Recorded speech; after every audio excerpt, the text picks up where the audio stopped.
as 8-2 in year 2 of Willie Fritz's career here. As they make their way out to this beautiful palatial stadium, we welcome you here on Fox. Tim Brando alongside number 98, Devin Gardner. You'll hear from Josh R. Sims on the field shortly. Listen, in all my years of covering college football, partner, I've never seen a more disrespected, anonymous 8-2 team out of a Power 4 conference.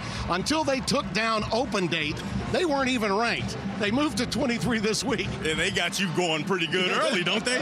And coming into the season, not a lot was expected of Houston. That might explain why, because they just didn't know about what they had at quarterback. And if you don't have a quarterback, you don't have a chance. But guess what, Tim? They do. They have a quarterback. His name's Connor Wigman, and I'm just telling you, he has done an outstanding job controlling the football games with not only his legs, but also his arm. And get this, he's one of 5 guys in the country with 2,100 plus passing yards, 400 plus rushing yards, and 27 plus touchdowns. I'm just telling you, he's going to have his full multifaceted skill set on full display today. And when this man says, I'm just telling you, you need to remember. Oh, yeah. Listen, I got to tell you, TCU was a team coming in with great expectations. Got out to a scintillating start. Then came some injuries, some road losses that we were on hand for. Now they're a mash unit hanging on at 6-4, trying to make a little hay before the final gun. Of course, it's been up and down for TCU, and a lot of it is because of the injuries, specifically on the offensive side of the ball, and the running back at the top, Kavorian Barnes. When he plays, that runner changes this entire offense. They're missing him, but I've got some more bad news for TCU fans.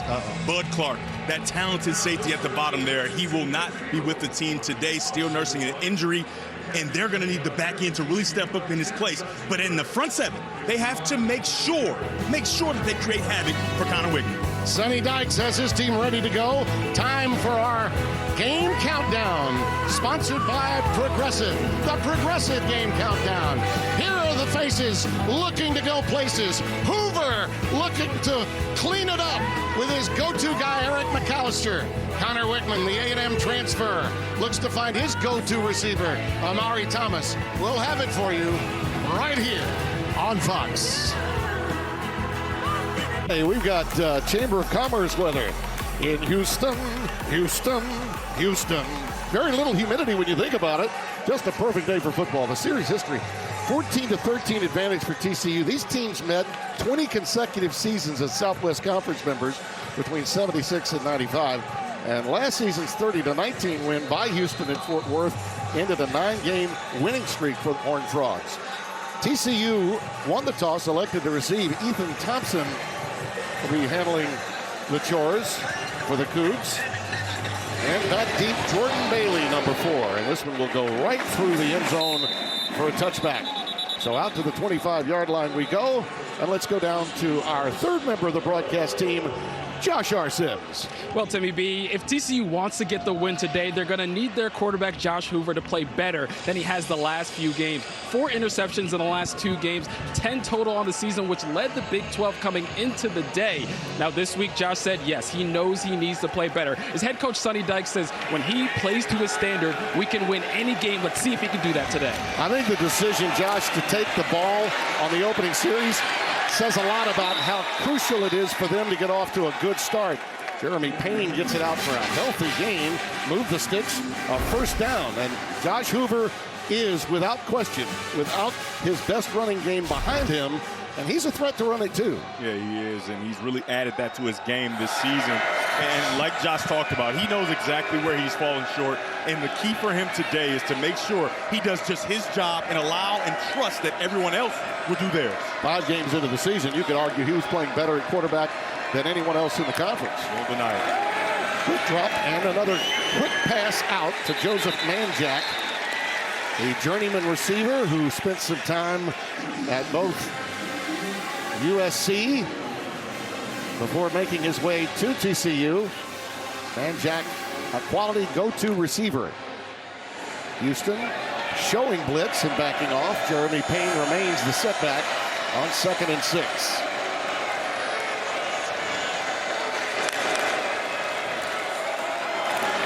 Payne delivering some pain. Couple of totes and a couple of first downs. He picks up 8. He's just shy of midfield, stopped by Eddie Walls, the field end, number 90. As much as this is a pass offense, when they get the run game going, this offense can be extremely dangerous. That's positive to see them pick up a first down on the ground. You can tell Kendall Briles had this thing scripted out. They wanted to get the ball first and the lead first. Little RPO action to McAllister. Eric McAllister. He can go a long way, and a marker's down behind him. Thrown in an area where you'd think possibly we'd have a hold, but hold everything. Looks like it. The preliminary indication is that's just the case, that we will have a hold. Holding number 14. Offense, 10-yard penalty from the spot of the foul. Still first down. That nullifies a 23-yard gain. Yeah, and as much as you hate that that's called back, you like what offensive coordinator Kendall Briles is doing. He's doing his best to make sure he gets his playmakers involved early, and one of the biggest playmakers on this roster is number 1, Eric McAllister. Kendall Briles, of course, carries the surname of one of the legends of high school football. Art Briles, of course, who took Baylor to greatness back in the early 2000s and into 2014, in fact.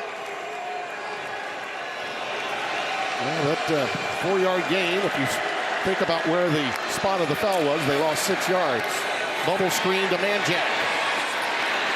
And he negotiates his way almost back to the original line of scrimmage. He'll be just shy of the 49. Walls again making the tackle. I really like that effort from McAllister. He's not in perfect position, but he continues to strain, doesn't get a holding call, and allows for Manjack to pick up yardage. Payne. Not as much this time as they try to gouge the right side of that defensive front. Jack end. Brandon Mack II, the Ole Miss transfer, makes the stop. 3rd down and 7 coming up. And there is the young defensive coordinator, Austin Armstrong. 32 years young.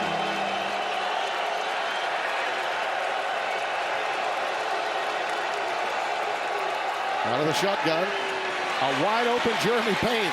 Boy, he's having a whale of a start, is he not, Devin? Jeremy Payne's all over the place. Absolutely, and you get soft coverage. You can't even see the other guy in the screen. And then he's back, and you've got to get the ball out quickly. Nice job by Josh Hooper, recognizing what he's getting from the coverage and getting that ball out quickly. Rook Brown hauls him down from behind, but not until he made it all the way to the 33. Hoover 4 for 4 now for 29 yards. And boy, they are getting it out of there quickly. McAllister down to the bottom of your screen. He's looking that way right now. Eric McAllister, touchdown.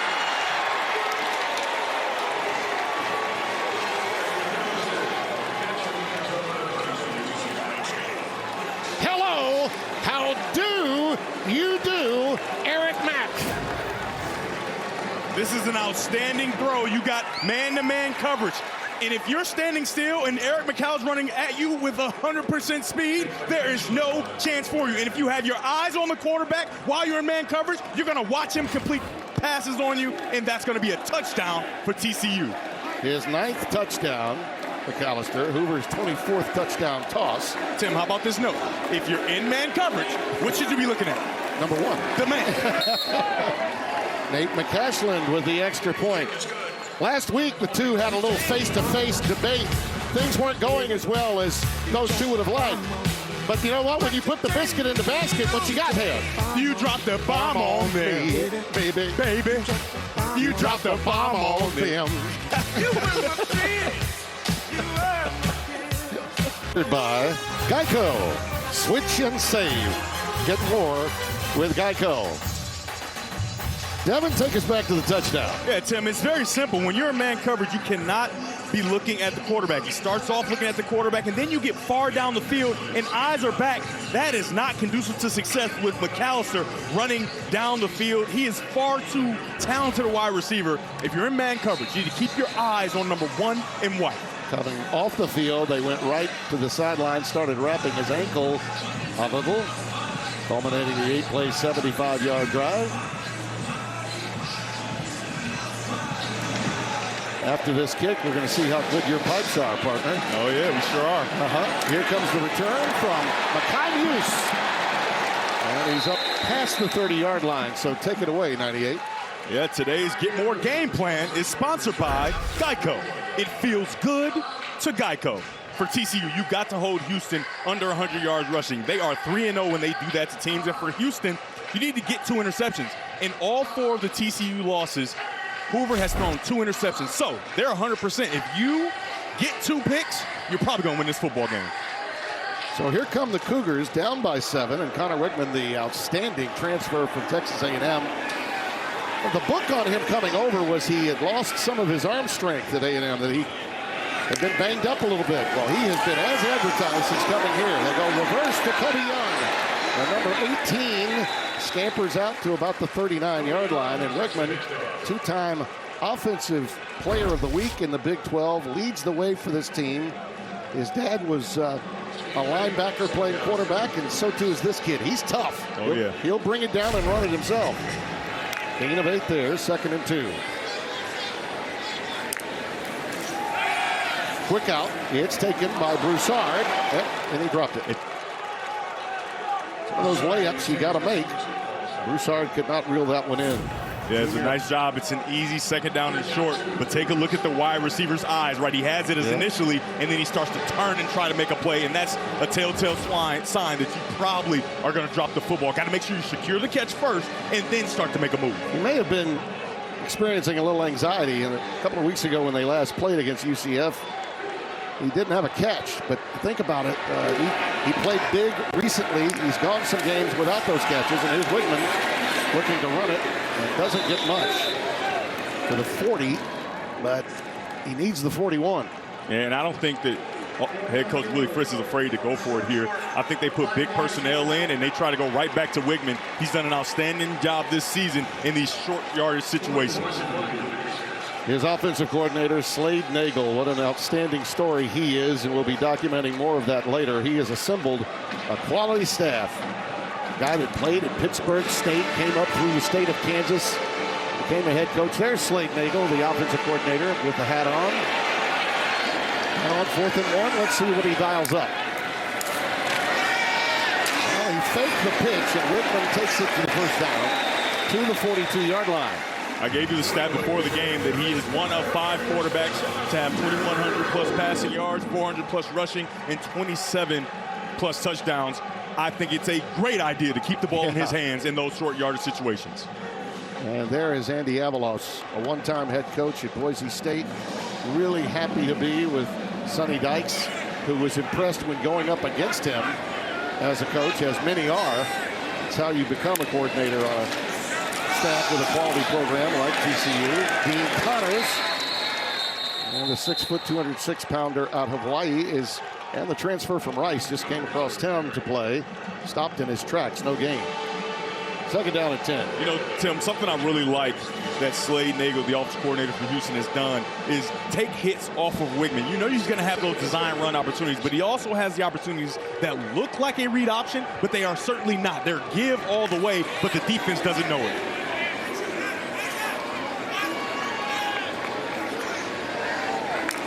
TCU will come with 4, and they run option to Connors, and he turns it back up. That's a healthy gain all the way up to the 49-yard line. Pickup of 7, which will make it 3rd and very manageable. Caleb Alarmzar, number 3, linebacker, making the tackle. Gotta love the old speed option, but take a look at these wide receivers outside. The extension of the offensive line, blocking downfield to allow this productive play on 2nd downs to put them back in front of the chain. So now it's 3rd and short. And we already know it's 4-down territory. That's Broussard in motion. Wiggins looking, and there's a lot of contact, but no flag, as Amari Thomas was the intended receiver. They got a little physical there. Good coverage by Jordan Lester, the young man that's in there for the aforementioned Bud Clark, who's really the heart and soul of that team. And interestingly, they will punt it away here. Yeah, that's a huge win for TCU because, like you said, without Bud Clark, you're looking for somebody to replace him and make sure they help in the back end. That's a nice start for number 22, Jordan Lester. So 4th and 3, the metrics say, is not like 4th and 1. And the Cougars punt it away to play field position. Dwyer is back deep. Fair catch at the 8. A 32-yard boot by Liam Doherty, who's done a marvelous job in this capacity all season long. Payne got him going on that last drive, but McAllister had the dagger. And Sonny Dykes' team is up by a touchdown. It feels good to Geico. You know, Tim, what doesn't feel good is you didn't tell me good job when I read my read. Oh, I'm sorry. Yeah, that's right. I should have. You know, there was a time when I got paid by the word, but thankfully no longer. Jeremy Payne feeling some right here as Houston was ready for that as he tried to run the stretch play. Carlos Allen leads the way. Think about it. He leads the team in tackles as a nose tackle. Oh, incredible. You just don't see it around the country. And he's going to be very important today because before that play, TCU was 3 or 4 on first down protection, getting at least 4 yards on first down, and they stayed ahead of the chains. This puts them behind. Crossing pattern, McAllister on that quick slant. By the way, that was the 7th tackle for loss on that first down run made by Carlos Allen. Is he incredible or what? He is. I've never in the history of being around football or calling football games seen an interior defensive lineman lead the team in tackles. Well, they give him the spot of nose tackle on the depth chart, but he moves all around. They switch spots all the way through the game. On third down, another quick cross to Dwyer.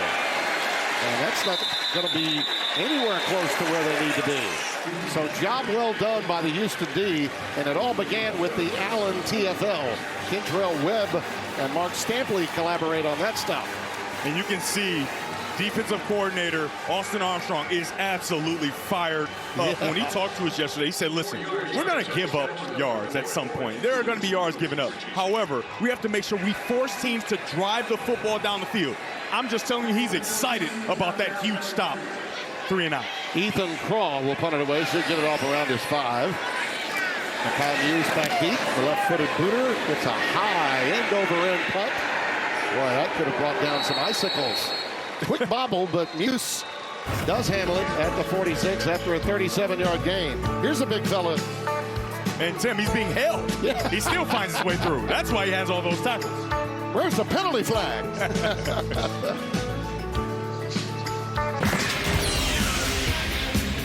Home to the once 8th wonder of the world, the Astrodome. Home to the original urban cowboy, John Travolta in the 70s. And now, Michael Barshop is the ultimate urban cowboy of our crew. Still wearing his cowboy hat. Here's Wickman on first down. In the corner, incomplete for Amari Thomas. Jordan Lester up to the task again. That ball hung up just a little on Wigman. Yeah, and on those slot fades, those go routes, you want to get it up high so your receiver sees it first. But a nice job of Lester. He doesn't quite get his eyes back. However, he doesn't impede the wide receiver, so I like the no call from the referees. That's his second play made in place of Bud Clark. Our white hat today is Michael Van der Velde, one of the really good white hat referees that we have in college football today. Keeps the game moving. B.J. Butler stopped after a minimal gain, maybe 3, and that's about it. Alarmzor again with the stop, the senior out of Hayward, California. He leads his team in tackles and TFLs. And when we talked to head coach Sonny Dykes, he said Caleb Alarmzor, he was such a surprise. I mean, they expected him to play good football, but he has played at an exceptional level for this defense. Well, Houston, 43% on third down conversions. They're staring at a 3rd and long here, 3rd and 7 for Whitman. Pressure, and he's flushed. Pass is low and incomplete. Thomas again, the intended receiver. So once again, with quality field position, nothing accomplished. Connor Lindgren, 99, was in hot pursuit to force Whitman to hurry to get that one away. And Tim, at the top of the show, I talked about that front 7. Talked about that front 7 making sure that they control the line of scrimmage. That time they flush Wegman out of the pocket so he can't stand in the pocket and make throws, which he is accustomed to doing. A very nice job of the front 7, those defensive linemen and linebackers working in concert to make sure that the run game and the pass game is disrupted. So the Cougars get nothing with the quality field position in that series. Doherty to punt it away. Dwyer again stands at his 10. Again, a high end-over-end punt and a fair catch. This time at the 16-yard line, a boot of 34 yards. A big score early on the opening series for TCU. Cougars and Horned Frogs have had their defenses take over since. Visible, live, in the know, or live in the know if you prefer. How about this, though? Denman, a reserve running back, a true freshman that scored a touchdown last week. Oh, my goodness. Should I do it, Tim? Go ahead. Down goes Denman. Down goes Denman. He's a talented young running back, and they are going to give him a lot of reps today, but on special teams, he got knocked down there. Freshman out of Palestine, Texas. And look, Hoover on the field. Denman. Incomplete. And Jordan Bailey was the intended receiver that time.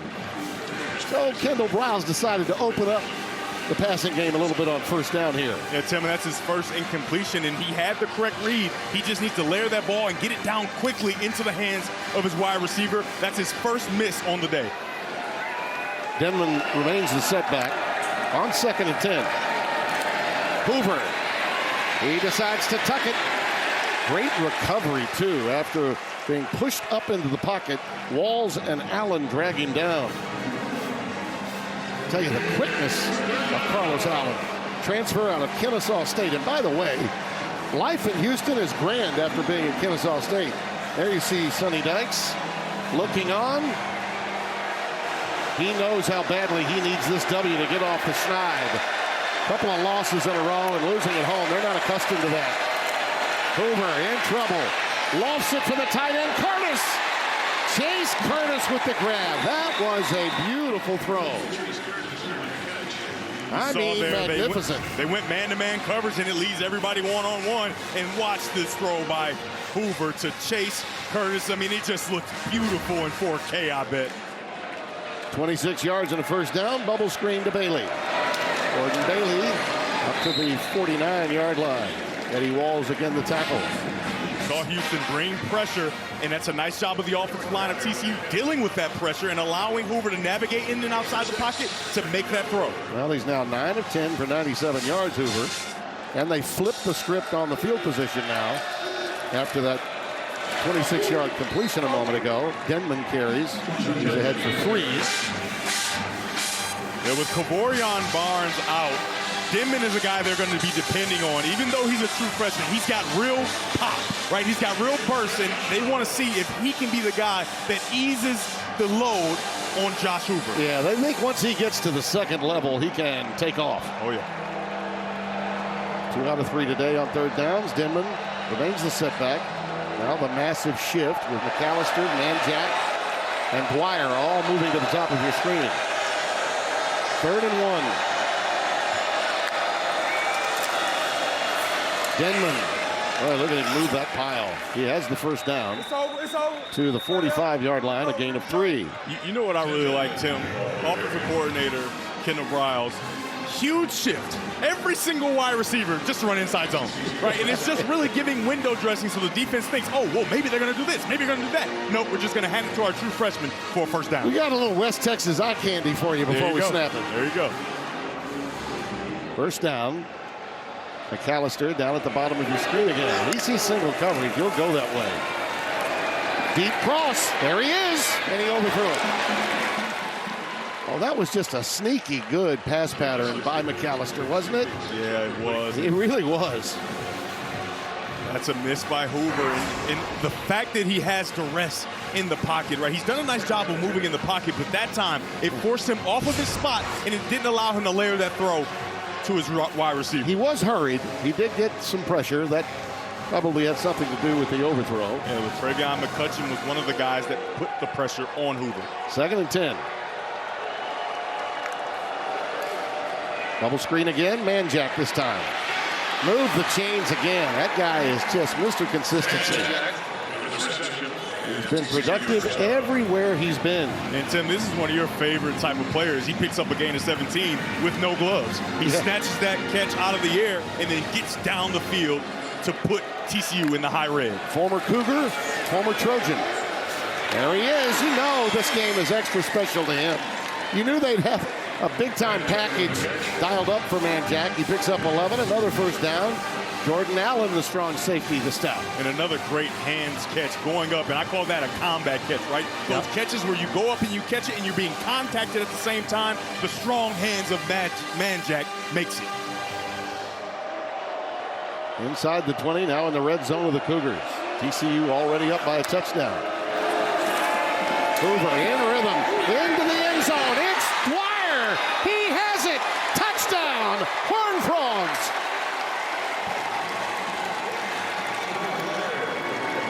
Oh, that was a laser. Absolute laser by Hoover.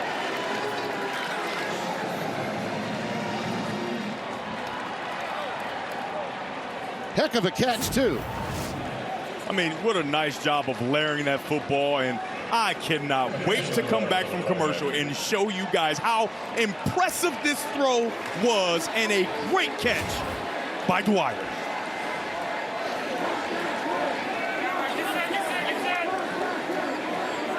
McCashlin for the extra point. And this is a stunned Cougars team. And the crowd awfully quiet. Couple of quick looks at this. Manjack got it started, Devin, and then the payoff coming. Yes, he did. You'd love to see a guy sky up and snatch the ball out of the air. All hands, and then a perfect throw to the back of the end zone from Hoover, and Dwyer pays it off.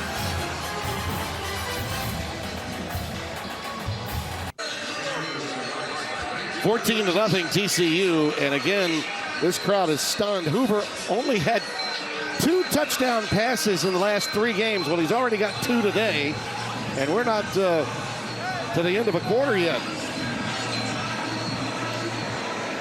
Cougars had some really good field position to work with, got nothing done, and it's time for them to respond on this series.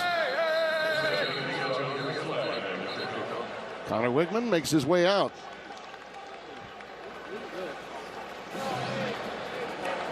Offside, number 21, kicking team.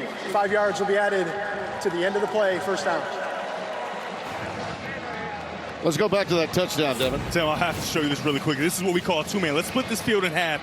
This man here is going to be a half player, and you're going to get man-to-man on Dwyer, right? So it's technically a double team, and somehow, some way, he gets inside, and that ball is layered right into his hands. That is a difficult throw and a difficult route to execute. Fantastic on both ends, really. And the Horned Frog fans who made the trip down from Fort Worth are loving it. Whitman trying to answer to Dean Connors. Oh, he laid out for that one. 44, going for more. 29 yards and a first down.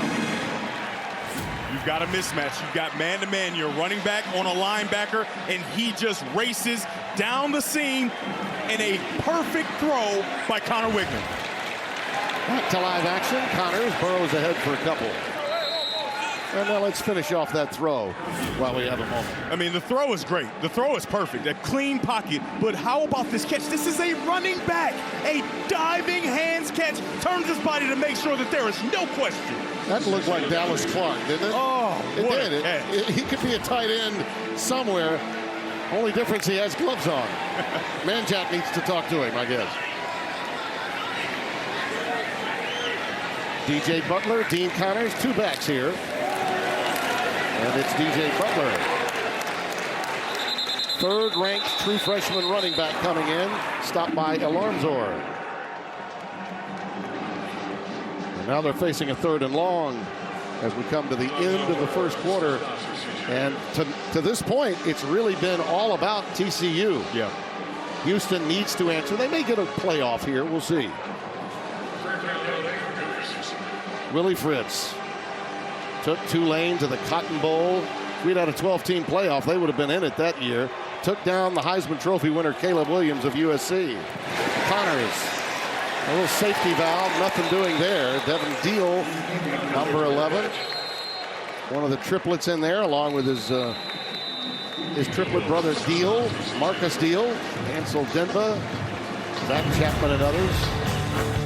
As we come to the end of one, Willie Fritz's coming out party has been rained upon by the Road Warriors from TCU. 60 years.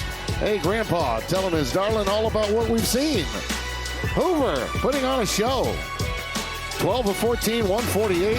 Houston not able to muster much offense until that last sequence, and yet were stopped again. Once they got into TCU territory, they'll punt it away here. And Party lets it fly, and this time it's in for a touchback. 43 yards. And speaking of Hoover, tell me more, 98. Yeah, I mean, he has been special. And this is the Hoover that a lot of Big 12 fans and TCU fans remember. In the face of adversity, in the face of duress, he continues to put the ball exactly where it needs to be. He has been so precise to start this football game, and this throw right here is incredible. Young man out of Rockwall High School, Heath, Texas.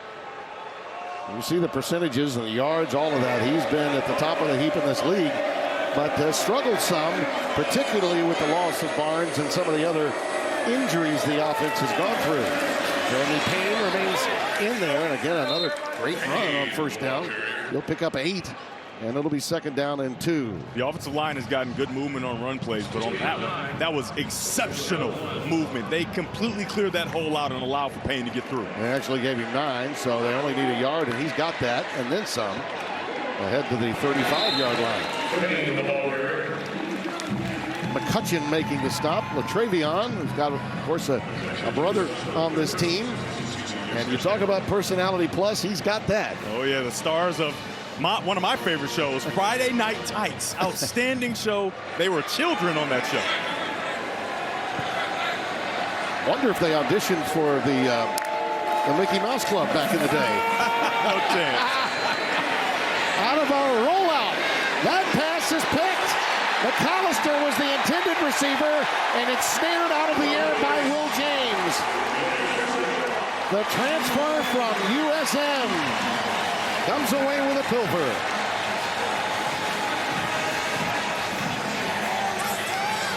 Well, Hoover had confidence that he could throw a 50-50 ball, I gather. But this coverage was outstanding. Yeah, of course. And this is where, if you're Hoover, it's not worth it. You're playing so well. Everybody's covered. You're outside the pocket. Just throw this football away. But you can understand that he believes in McAllister. Oh, yeah. The thing you want to do, though, there, you want to get that ball nice and high so either McAllister gets it or nobody gets it. An outstanding job by Will James taking it away. Opportunity now for the Cougars. Wigman checks it down to Connors. And Dean takes it ahead for an outstanding first down gain. Pickup of 7 at least. Caleb Alonzor again with the tackle. Offensive coordinator Slade Nagel tried to go for the shot there. That opportunity in sudden change to take a shot down the football field. A great job by a veteran quarterback in Connor Wigman, seeing that they have it covered downfield, checking the ball down, and picking up a productive first down play. He originally signed with Clemson. Tommy West was there back in those days, and he wound up coming back to his native Lake Charles, Louisiana, and played at McNeese State. A great FCS program in the Southland Conference. Now he's calling plays here at Houston. Gain of 1 for Stacy Sneed. Alonzor again with the stop. They did penetrate the 45 up to the 46-yard line. Third down and 2. In comes big number 35, Caleb Thomas, to add some beef to that tight end group. And you imagine that they would try to keep the ball in the hands of their quarterback, Connor Wigman. If not, go to like a quick screen. Thomas, 35, out of Houston's North Shore High School. Redshirt freshman. In that slot. Ooh, they deked it. There's some pressure off the edge, and Wigman decides to run. Beautiful coverage by Alonzor again. He forced him to cut back, would not allow him the edge, and they're shy of the first down. It's 4th and a yard. That is such a nice job by Alonzor, right? First, it's the play action pass. You're going to fake run, then you go back to pass, and Alonzor is with him the entire time. He does a really nice job of chasing as Houston lines up to try to go for it here. Oh, boy, and now they get a flag. Yep, just got him off sides. Yep. That has got to delay a game. Defense disconcerting signals. Number 2, 5-yard penalty. How about that? We haven't heard that one all year, huh, Tim? No, we haven't. Neither is Sonny, apparently. All right, so the defense cannot clap. They can do nothing that it appears that it's making the offense believe that the ball is being snapped. I wonder if Bud Clark got away with that, but he's not in the game, therefore, you know what I mean? Yeah. Sometimes the veteran leaders get away with a few things that the replacements don't. Oh, yeah. Snead and Connors now, dual setbacks on first down. So they got a cheapie there. Now out of the play fake. Pass was low for Snead. Yeah, so a lot of times it gets confused, and Sonny Dykes didn't like this because Johnson, he's clapping for his teammate. He's not trying to get the offensive side, but you cannot official intent, right? Yeah. You can't clap, you clap. It's disconcerting signals. I like the call by the referees. There's so much clapping going on in the game today. There's some quarterbacks that will now tell you, and they'll tell coaches this too. You know, I've never really had a snap count. I clap. Yeah. That's amazing. That's just this world we're living in, where everybody's on their phone. Nobody's talking to each other. Communication, people. We need more of that. Wigman pulls it down again. Tries to get as much out of it with his legs as possible. Marcus Deal shoves him out of bounds after a gain of 3. Third down and a lengthy 7 yards to go. I mean, Tim, you just got to love 6'5", 325 pounds, Marcus Deal. Disengaging and then chasing and straining to get to the quarterback. Just watch him. He's fighting there on the left side of the screen, and he has to go flat because if he doesn't, Wegman will turn the corner, and he sails out to get him out of bounds. Well, he's more than made up for the one tackle he needed to surpass last year's total. He got it. Here's Thomas. Yamari Thomas with that quick burst. Out of that quick hitch, and alarms are again with the tackle. Such a nice job by offensive coordinator Slade Nagel. He put one of his best wide receivers, if not his best wide receiver, Amari Thomas, at running back.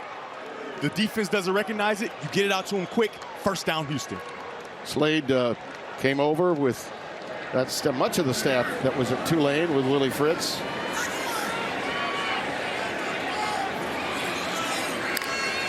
Deepest penetration of the day for the Cougars. Wigman in trouble now, has to unload it. Heavy duty pressure. He was looking for his tight end, Koziel. Tanner Koziel really is the go-to guy in this offense. The Ball State transfer has some future out of Bloomingdale, Illinois. Yeah, and that's a guy they want to get the football to. That time it was a play designed for him, but a nice job by the defense of TCU, understanding that he's coming from the other side of the field. They pick it up, and Connor Wegman has to throw it away. That three-man front of Andy Avalos is getting home a lot so far in this game. And a pistol formation now with Butler behind Wegman. And they run that stretch play again, and look at TCU. Boy, they arrived at the football in a bad humor. The ball came loose late. I think it already had been whistled dead. Jamel Johnson was the first to get there. Tim. Loss of 4. Violence on defense, especially in the front 7. Devin Deal, he's going off the field right now. But when I tell you, he absolutely jacked that tackle up. Watch the helmet of the left tackle. Watch his helmet when contact is made. Boom! Oh, that's why that play isn't able to be made by Houston, and all the rest of the cavalry is able to come. Outstanding job by Deal. You hope that he's okay on the sideline. That is violent intention. 3rd and 14. Wigman stepping up. He's going to run. A lot of green grass. I think he slid too soon. He slid at least 2 yards too soon. And he knows it. He's upset with himself about it. Yeah, he had an opportunity to get a bunch more, at least the first down, and he slid way too soon. That's a nice job of climbing into the pocket. When you get into the fight, you climb into the pocket, good things happen, but he goes down far too early. In defense of him, he knows he's got to stay healthy. But now here you are facing a 4th and 3 with your deepest penetration of the game so far. Wigman needs some help. He's got Connors wide open, and he underthrew him. And a marker down. They may get bailed out with a PI. Or a hold, if not pass interference, perhaps a hold. I think it's Austin Jordan. When that scramble drill started, he started to grab and hold on to make sure he's not beat, and they're going to get a first down, and Connor Wegman gets away with one, sliding on 3rd down. I got to tell you, Connors was wide open. Yeah. No one near him. Prior to the pass, holding, number 1, defense, 10-yard penalty, automatic, first down. Good call, partner. It is the senior from Denton, Texas, Austin Jordan. And it always happens when you see the quarterback start to scramble, right, you try to plaster to an offensive player, and he just starts to grab and reach and grab. It's not a whole bunch there, but you can see that he's grabbed. But Connors is wide open, like you talked about, down the field. He sees them late, but they're bailed out because of the holding call. All the way to the 20 now. Two of Houston's first downs, 2 of their 3 on this drive coming by way of the penalty. Quarterback power this time. Navigates his way to the 15. Zach Chapman, number 0. Young man out of Missouri City, Texas, with the tackle. Tim, you love a good quarterback power, don't you? Oh, yeah. Absolutely. And especially from a quarterback whose dad was a linebacker. And he's got linebacker instincts as a quarterback. He really does. Which reminds me of Eric Rodriguez, a pretty good running quarterback at Virginia before he transferred over to Texas Tech. Yes, indeed. Did you see him on Big Noon today? It was great to see him on Big Noon kickoff. Flew he and Emma and his mom to there, and they're going for the corner. It's touchdown. It's Umari Thomas.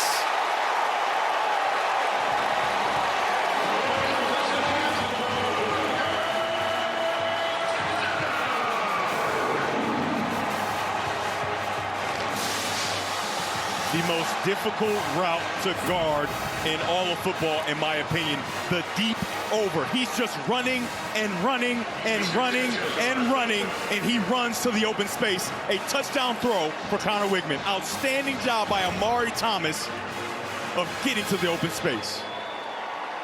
Ethan Sanchez, an outstanding kicker, will be on the Groza list. It's so difficult to cover that, Tim. Oh, yeah.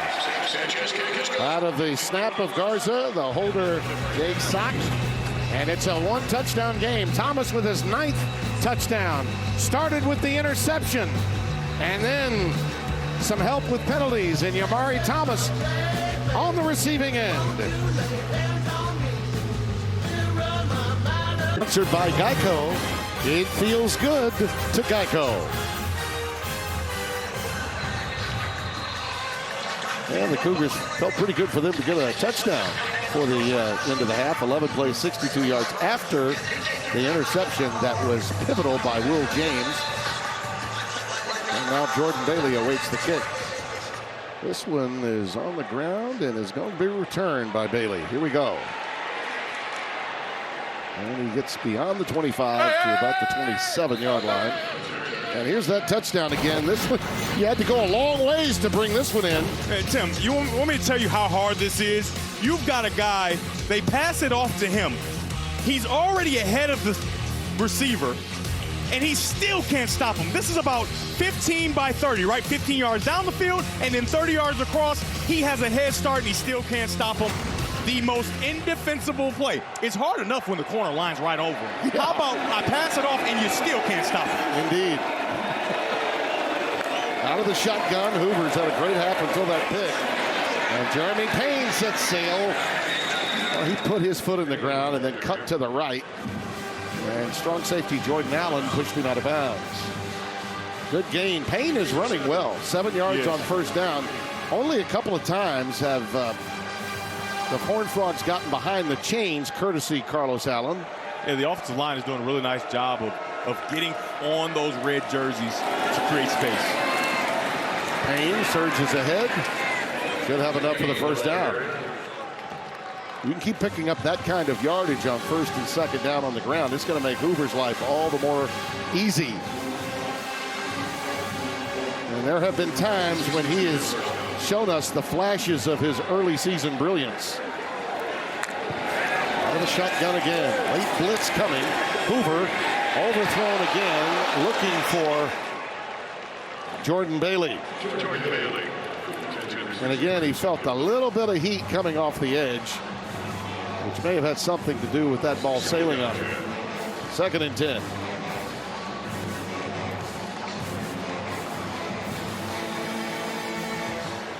Well, he certainly used a variety of receivers, which is what Kendall Briles always prescribes. He likes to shake it up.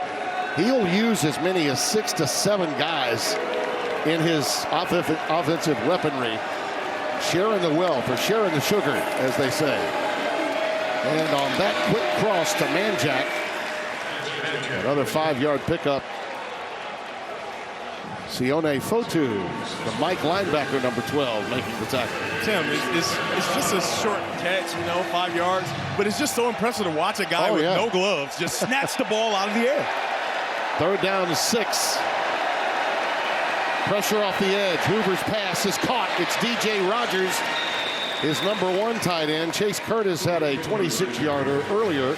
That's a 7-yard gain in front of Kentrell Webb, who wears the green dot for Austin Armstrong, the defensive coordinator. So impressive by Josh Hoover, standing in the face of danger and throwing that pass against the blitz. And then on 1st down, they continue to stay on schedule. 57% of the time, they're getting at least 4 yards. They're staying ahead of the chains. It's so important. Tight end lines up on the left side. Play fake. Hoover going for it all. There's McAllister. Tipped into the air. Intercepted on the back of his pants. Rook Brown brings it in off the tip drill. McAllister got a hand on it. It's he that tipped the ball. Webb was back there with Brown. Brown is literally lying back there and makes the grab. Wow. Oh, you talk about good times and living right? Oh, yeah. It's going to be my day when I get a pick that looked like that. Oh, my derriere is kind. To buy Allstate. You're in good hands. Well, with Bo Nix now with the Denver Broncos was at Auburn, they used to say you get some good Bo and you get some bad Bo. Okay, Josh Hoover, the good Hoover, 12 of 14, 2 touchdowns early, 80%, right? Since then, he's 2 of 5 with 2 interceptions. So that's 80% the wrong way. Yeah. And TCU fans are going to be groaning when they see what could have happened on that play. And the fact that that was a 1st down play is significant. You're running along, you're on schedule. Dean Connors gets ahead for a couple of yards. So I know you want to take a shot if you're Josh Hoover, but if you take a look, you've got a guy in the middle of the field, and the throw you're trying to make, it's not going to be there. You want to know why you shouldn't do that? Because it's 1st down, and you got a guy wide open. Check the football down, live to play another down. He throws an interception, and like I talked about, in the keys, they lose 100% of their football games when he throws 2 interceptions. That's 0-4 on the season. Yeah, Dwyer is a pretty responsible receiver, too. He is. And he was wide open. Connors remains the setback. Only 3 on that play as alarm score. Man, he is playing big time, isn't he? Oh, yeah. That guy is all over the place. When we talked to the coach, they said he has exceeded all expectations. They knew he would be good. They didn't know he would be this good. He makes another play today. 3rd down and 8. Cougars looking to get out of this poor field position that they're encountering. 1st down here could go a long way for them. Clock winding down to the 5-minute mark of the 1st half. TCU stacks the edge, and look at Dean Connors go. Dino on the go.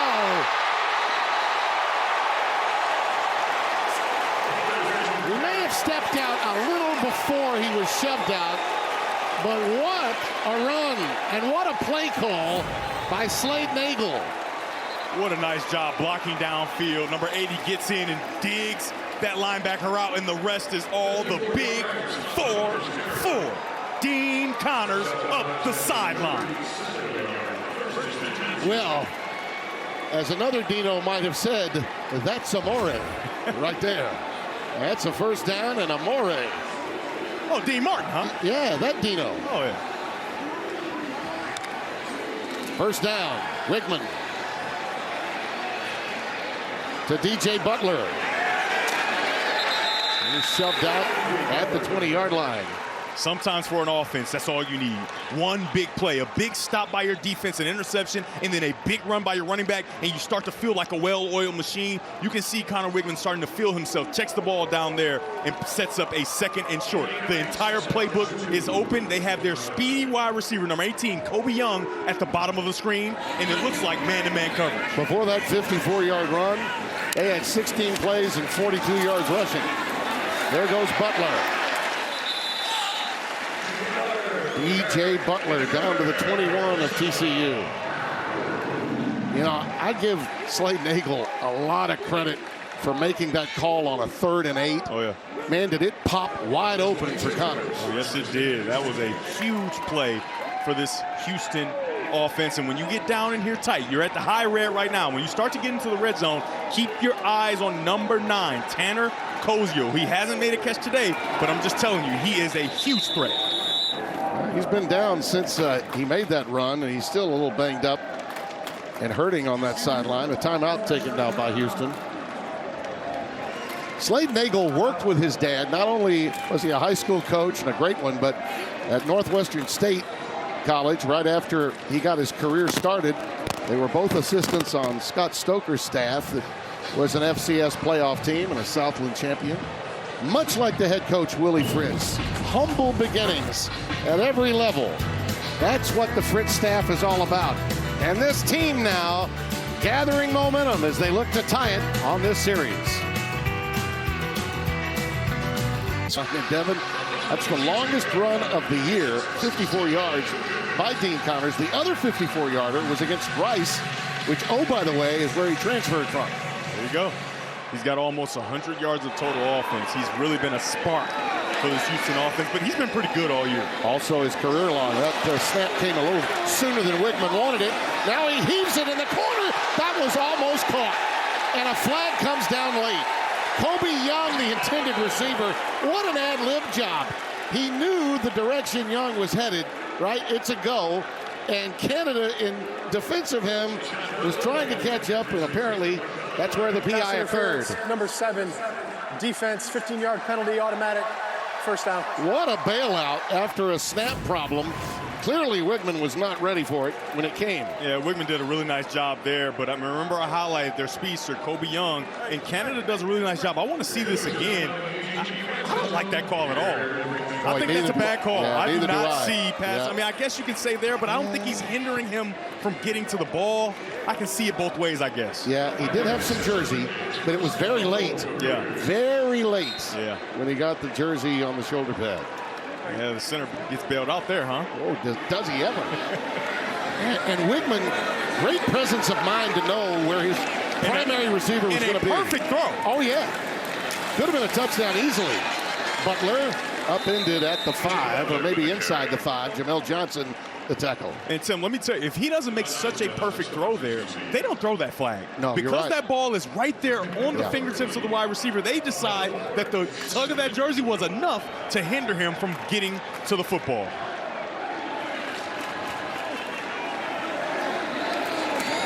From the 4, Wickman. And he loves to run it.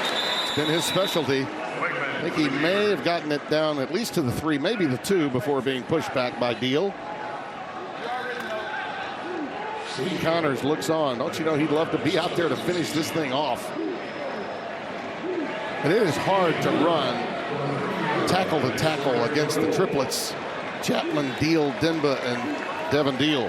Tim, if I'm the offense coordinator here, if I'm Slade Nagel, I think this is 9 time. I think this is Tanner Kozio, some type of play action, get those defenders in tight, and then get that ball up high and allow your big, tall tight end, 6'7", 250, Tanner Kozio, to make a play. Well, they've got a little time to think about it. We're at the 2-minute timeout of the first half with the ball resting at the 3-yard line. Cougars looking to tie this baby up in the most competitive conference in America, and one that's getting a little bit of love at long last, courtesy of the College Football Playoff Committee. Yeah, Cougar fans know that Kozio and Thomas have been productive, but just how productive? Well, take a look at that. They have the bulk of the production, and then all these guys have less. So if I were offensive coordinator Slade Nagel here, I go to my big, tall tight end, Tanner Kozio. That young man has been big time. Had a season high 8 receptions before the open date. And that matchup with UCF.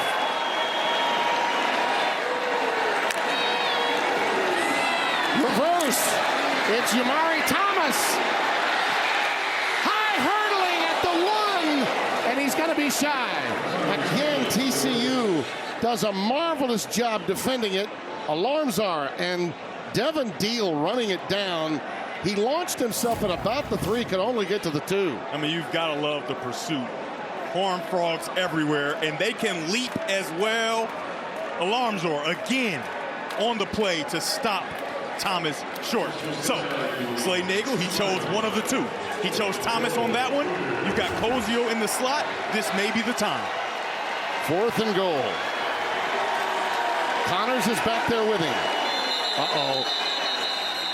Quick timeout, and it came at just the right time by the Horned Frogs. TCU has called their first charge. Timeout of the half, 30 seconds. They were about to go offsides. They were about to go offsides. So a well-timed timeout. And coming up at halftime, let's go back to Sarge in Los Angeles to tell us about the State Farm halftime show. Coming up, it's the State Farm halftime. USC battling Oregon in what could be a playoff elimination game for both teams. After a huge win in Tuscaloosa, see what Oklahoma's defense did against Missouri. Plus, Utah looking to stay alive for the Big 12 championship game. Remember that? Staying alive, staying alive. Saturday Night Fever, Tim and Devin. Get you some. Disco at the half, baby. Woohoo! Let's make it happen. Staying alive, staying alive. Yeah, but what about your hair? What about your hair? John Travolta had the hair. And you got the hair. I got the hair. I got the wave. Oh, yeah. Yeah, I got it dyed, but I got the wave. All right, here we go. 4th and goal. What do you think? What do you think? It's going to be man-to-man coverage, and the clear mismatch on the field is number 9 in red, but Connor Wegman can still keep this football. Wigman into the corner for Kozio. Intercepted by TCU. Boy, they had that well defended. I mean, there were 3 guys back there in coverage, and the ball just fell right into the arms of Julius Sims. The true freshman. What an outstanding job by him. They knew exactly what I knew. There's a mismatch on the field, so you better get 2 guys to him. Number 31, another guy trying to help replace the production of Bud Clark, a true freshman who gave this team a spark versus Kansas State. He makes a big play for the Horned Frogs. You're okay with not getting the 3? You're okay with that? I love the opportunity to give the ball to a mismatch, period. Okay. That ball needs to be a little bit higher by Connor Wigman to give him a better chance. However, I don't hate the call. Okay. Payne. Oh, this could pop wide open. It has. And he's out past the 45 to the 48-yard line. Latrell McCutcheon with the tackle. And Travion, of course, his brother. We've seen this offensive line create movement all day, and Payne is having himself a field day, finding those lanes, and he finds a big one on that one. Well, remember this sequence. The interception on a 4th and goal, and now TCU with ample time to get points, whether it's 3 or 7 before the intermission. This could be a tipping point in this football game. 76 yards for Payne. Manjack on the bubble screen, and it pops for him. Number 14, marker down. It will be a block or a hold on Jordan Dwyer. So hold everything, bring it back. 52 yards, but 7 even looks guilty, and he knows it. He's already backing up. The old crackback things you just used to do, can't do anymore. Number 7, offense, 10-yard penalty from the spot of the foul. Still results in a first down. He knows it. It was a hold. Those are places where you a lot of times will see a crackback block too, but this was just a hold. Yeah, you can see his hands get outside. He clotheslined him. Yeah. And Manjack, I'm gonna be honest, I don't think he needed it. No, he didn't. I don't think he needed it, but a huge call there. Now, they still have a first down because it's a spot call. They go from the spot of the foul, and so they're still across the 50 in the territory of Houston, but you would love to have that big play back. No question. So it's a net 12-yard gain after the spot's foul. Payne gets it down to the 35-yard line. Eddie Walls again leading the charge. Number 90, a gain of 5. And a timeout coming by the Horned Frogs. Sonny still wants to know. He may be talking with Dwyer, too, when he has an opportunity. He always wants those big plays. Opportunities for explosives. That's what it's all about. Next Saturday, what everyone's been waiting for. The Buckeyes and Michigan. Wolverines have won 4 in a row in the series. It all starts at 9 a.m. with a special 3-hour big noon kickoff live from Ann Arbor. Then it's Michigan, Ohio State at noon, only on Fox, to culminate the regular season. Wait, Tim, how many in a row? I believe that's 4. Wow. I had no idea. Hey, Jolly, producer, in the truck. Did you know it was 4? Yeah, I believe he's from Ohio, isn't he? I think so. I think so. 2nd down and 5. Dwyer in motion. Jordan Bailey the catch. Ball is loose, and it's recovered by Houston. Cougars get it right back. Jordan Allen with a recovery. 3rd TCU turnover and another Peanut Tillman play. Ball was punched out. Tim, look at this effort just to go bow! Yep. That's an MMA Peanut Tillman punch if I've ever seen one. And another turnover for the TCU offense. And Will James has his 2nd. He started that with the Peanut Tillman moment. He also has the interception that sort of turned this game in many respects. And now all of a sudden, it'll be interesting to see now with this much time remaining what the Cougars do. And not only can he punch, he can dance too, Indeed, Tim. indeed. Yes, he can. 1st and 10, well, they're going to sit on it. Not a bad idea. Fans don't like it, but I get it. These coaches get a little tired of seeing those 50-50 plays that lead to turnovers. Tim, you got to count your blessings. Yeah. You turn the ball over when you had an opportunity to get points on the board. Absolutely. You went for it on 4th, which I agree with. Right. But your defense stood tall and got it back for you. You go into halftime, you reassess, and TCU was only up 7. And remember, Houston gets the ball to start the second half. I mean, look at these moves, Tim. I don't think you can compete. Oh, yeah. I don't think you can compete. Yeah, that is a toe tapping. Timmy B's got the boom shakalaka. All right, we'll see. All right, now. That's a boom shakalaka move there. Fans will listen. They may be a little disgruntled. The good news, I guess, is there are enough fans here to be heard with a little boo bird. But the truth of the matter is, this program at 8-2, now ranked and largely anonymous to the nation, on the precipice of winning number 9 this season. Be happy. Don't worry. Be happy. It's halftime. Let's go back to our studio in L.A. Fellas, how do you do? We boom shakalaka. Edgar Winter Group, it's been the good and the bad, like a monster mash at times in this game. We've seen the good end of Hoover, the bad end. Houston has had their moments as well, been some entertaining first half. Yeah, like I spoke about before the game started, it's been up, it's been down throughout the season for TCU, and that was exactly what we saw in the first half. You talked about the good of Hoover, and when it was good, it was really, really good. Starts the game 12-14 with that beauty right there, and then beating coverage with the throw, an outstanding throw versus 2-man coverage, which is essentially a double team. And then there's the bad, right? You got interception here, trying to give McAllister a chance, didn't get it high enough, and then a great play by the Houston Cougars back in, and then the peanut punch. That's not Hoover's fault. No. However, that's the up and the down of TCU. They have to try to find a way to steady it. And for Houston, you have a chance, right? You gave yourself an opportunity, creating some turnovers. Now you got to start to capitalize on some of that. One thing about the Cougars, and TCU's got to be mindful of this, Willie Fritz teams, they don't beat themselves. Yeah. If you give them an inch, they'll take a mile. Here comes Makai Muse on the return.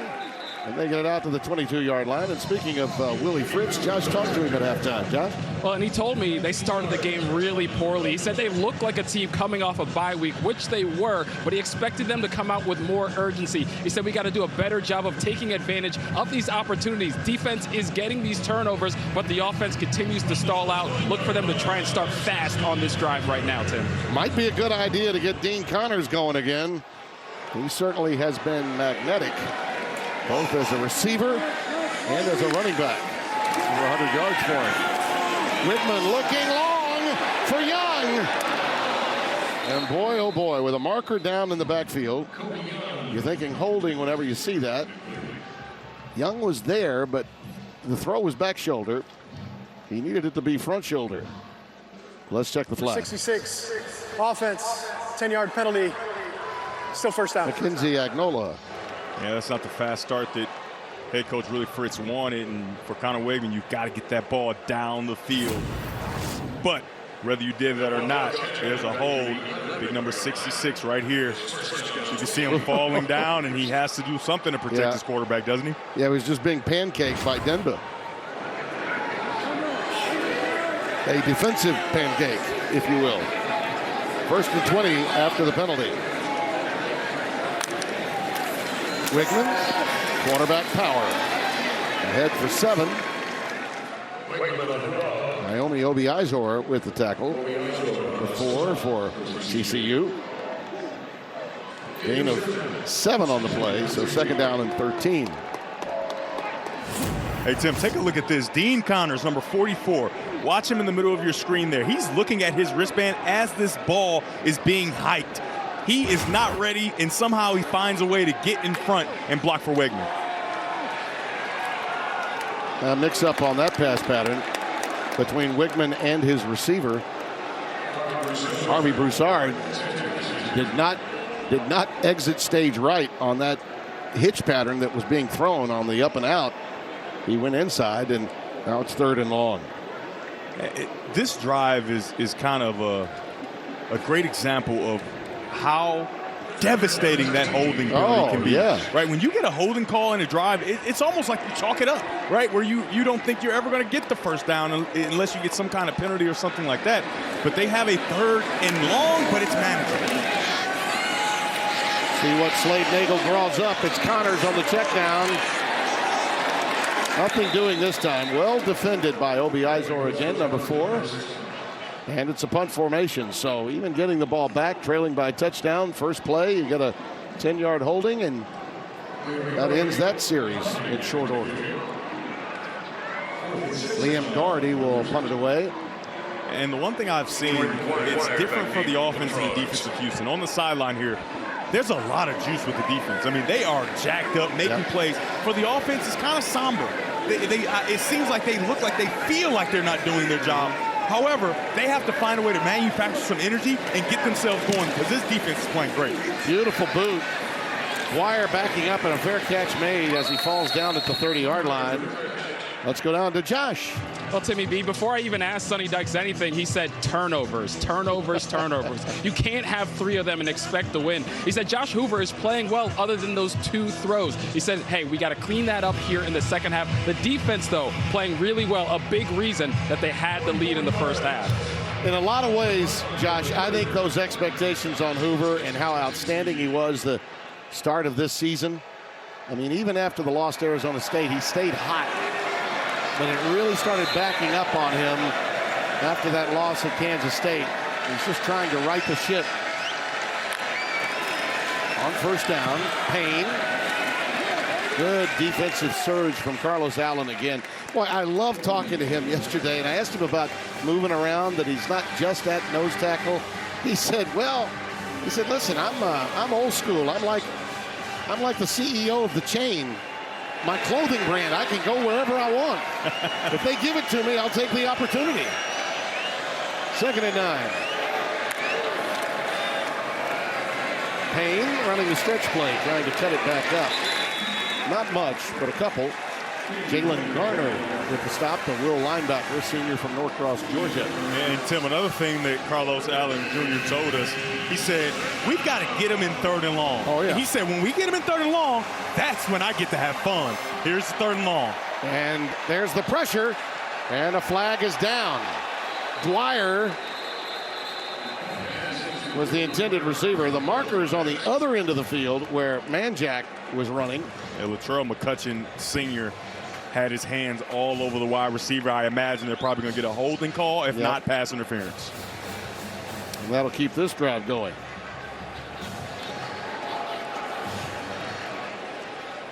You know, we've touched a lot on... There are 2 fouls on the play, illegal substitution, defense, that penalty is declined. Pass interference, number 1, defense, spot foul, automatic, first down.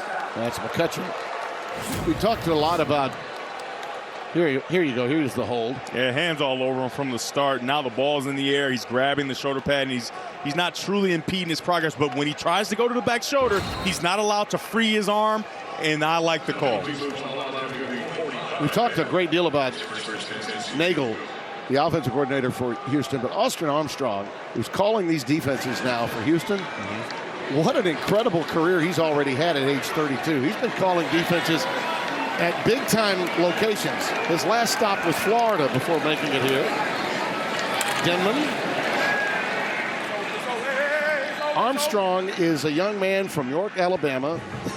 Admittedly has Crimson Tide tattooed to his derriere. He admitted that. But when you grow up as the son of a coach playing defense in Alabama, you're going to know a lot about football early on. Jordan Dwyer on the receiving end.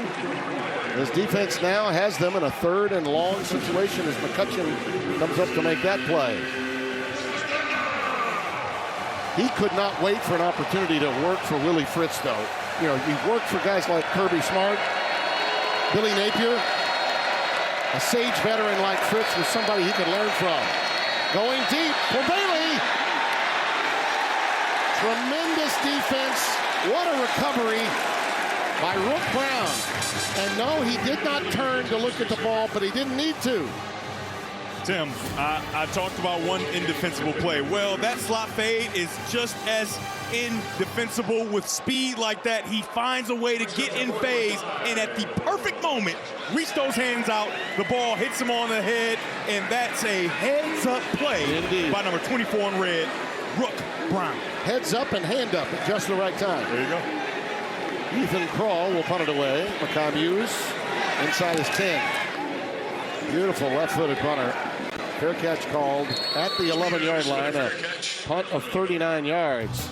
Cougs get it back after going backwards in their opening possession of the second half. Oh, we're going to have a tremendous finish in the frenetic Big 12. And Sir Armstrong, very pleased. Where'd you put that tattoo again? It's sponsored by Progressive. Progressive is helping veterans drive their lives forward with its Keys to Progress program. Talk about get down with your bad self with the percussion section. My goodness. Incredible flexibility and dexterity. Yeah. All kinds of moves. I mean, I'm just telling you, man, Houston's got soul. Some good and some like that. Soul-ish. Yeah. Not exactly a candidate for any dancing shows. DJ Butler takes it ahead to the 15-yard line before he is stung on the back end by Obi Izor again. Naomi just polished up big time after a gain of 5. Connors checks back into the game. Number 44 in red. And DJ Butler will stay in the backfield with him, so they'll go twin backs. And the extra tight end is also in there. Connors, they load up. Tried to reverse direction and then decided to catapult himself forward for maybe a yard or two. He got something out of a play that was really going to go nowhere. This is, okay, which way do I go? Which way do I go? A little here and then yep. A little spin around. Yeah. I mean, he's got to find a way, I guess. I mean, that's one of those Barry Sanders super amazing 1-yard runs. Yeah. I'll sashay to the left, sashay to the right, and then promenade forward. What do you know about some sashay? I don't know nothing about no sashay. 3rd and 3. Tanner Kozio in motion. He hasn't had a catch yet. Corner route incomplete. Intended for Harvey Broussard. And nothing doing for the Cougars again. They are now 2 of 11 on 3rd down. I mean, Kozio, he's not showing much frustration, but you have to know that he has to be frustrated. We're well into this football game, and he hasn't touched the football just yet. Had one opportunity. It was intercepted because of a double team. He is a huge part of what they do on offense. I think that they have to make a point in the next drive to get him going by any means necessary. Oh, they had the block on that time. Just missed it. Dwyer with the fair catch at the 41. Yeah, his catch radius is so long and rangy. Not getting him involved is big time. It says a lot about the job Andy Avalos has done. A lot of time, a lot of game with plenty on the line. Sponsored by Geico. It feels good to Geico. And we're feeling good here in Houston, Texas. Perfect temperatures here. Lone Star State. Think of this program and it stops. The Southwest Conference. Back over into the American. And now into the Big 12. Transition has been made. Willie Fritz era underway. Jeremy Payne for TCU gets ahead to 3. And it'll be 2nd down and 7 coming up. You know, in a lot of ways, people don't think of the rich history of a lot of different programs, but Houston's got plenty of it. They really do. Bill Yeoman back in the 70s, the Houston Veer back in the day. There's a streak route for McAllister. He's got it again. When in doubt, and you see single coverage, go there. Yep, you got those safeties low. You know what you got to do, Tim. You got to throw the go. And when you have a receiving threat like Eric McAllister, take a look. He gives a little push off, though, there. He gets away with one, propels himself forward for a catch. But if the referee doesn't see it, they don't call it. It's a big play for TCU's offense. 37 yards and a Michael Irvin-esque catch. Into the corner again. Dwyer. Touchdown, flag down. Latrell McCutcheon right there with him. Hold everything. Yeah, you've got a Houston Cougar on the ground right next to the flag. You anticipate that that's probably going to be a holding, and it might be on Chase Curtis, number 81. All right, he's down on his knees. Personal foul, illegal block below the waist, number 81. Offense, 15-yard penalty, 1st down. You see the disgust on his face. He knows it. Hands on helmet. He can't believe it. But it looked to be a good call.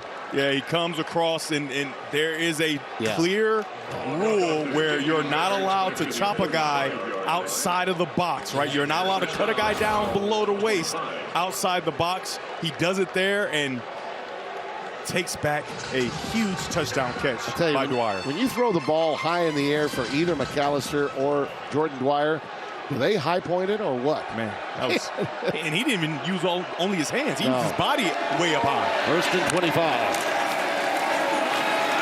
Payne gets ahead for maybe 4, more likely 3. 2nd down. Now, if you're Josh Hoover, obviously, situationally, you would love to get back in position and go get a touchdown, get a 1st down. However, you have to know that the real goal here is to put points on the board, right? So you want to try to get in position to get 3. No risky throw is needed. He's turned the ball over early in this game. You want to make sure you stay away from that here. 2nd and 22. Uh-oh, it's intercepted again, and it is Will James again.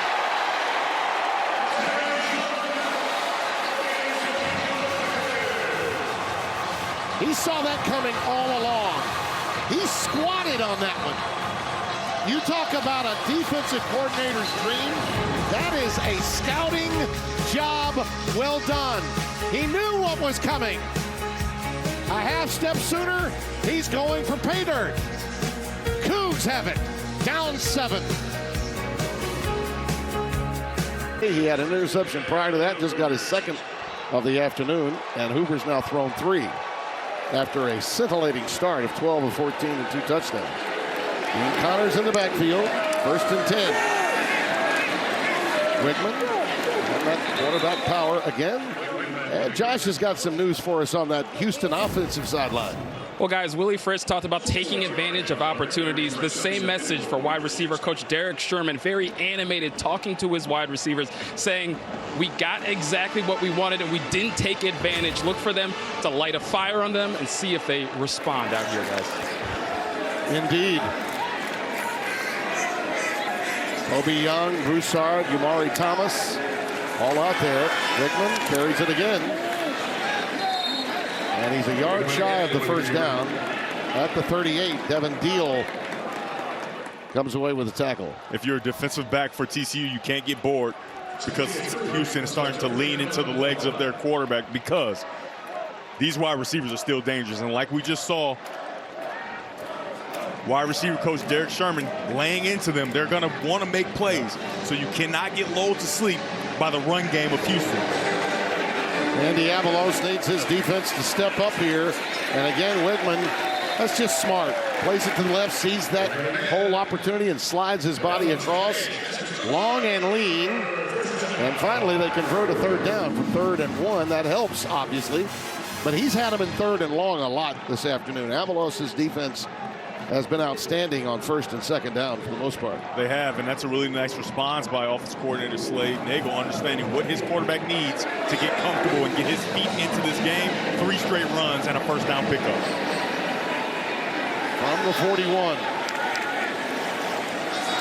Redmond, play action. Cozio was open momentarily. He goes to Thomas. Yamarian Thomas. He's got speed to burn. He just ran out of real estate. If he'd had another half yard to his right, he may have gone all the way. I just said it, Tim. You can't get lulled to sleep. Wegman, they want to take a shot. It's not there. He finds his outlet, and when you get the ball in the hands of number 0 in red, something special is bound to happen. A nice pickup by Amari Thomas. 23 yards. I'll say it was nice. Wigman tucks it, runs it. A lot of real estate. No give up. Inside the 10.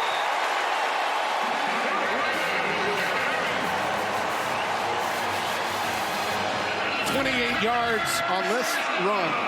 Everybody's covered, and earlier we saw him slide down prematurely. I'm just telling you, that's not going to happen here. Outstanding job by Wigman, seeing what's going on down the field, then tucking it and getting vertical in a hurry. Houston looking to tie this game up. 1st and goal.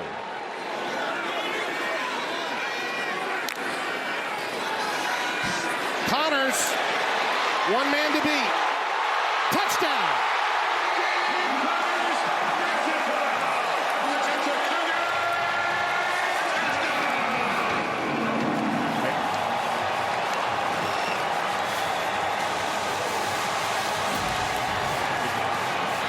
Elarmzor is in man-to-man coverage, but he gets picked by all the trash. You have these routes going.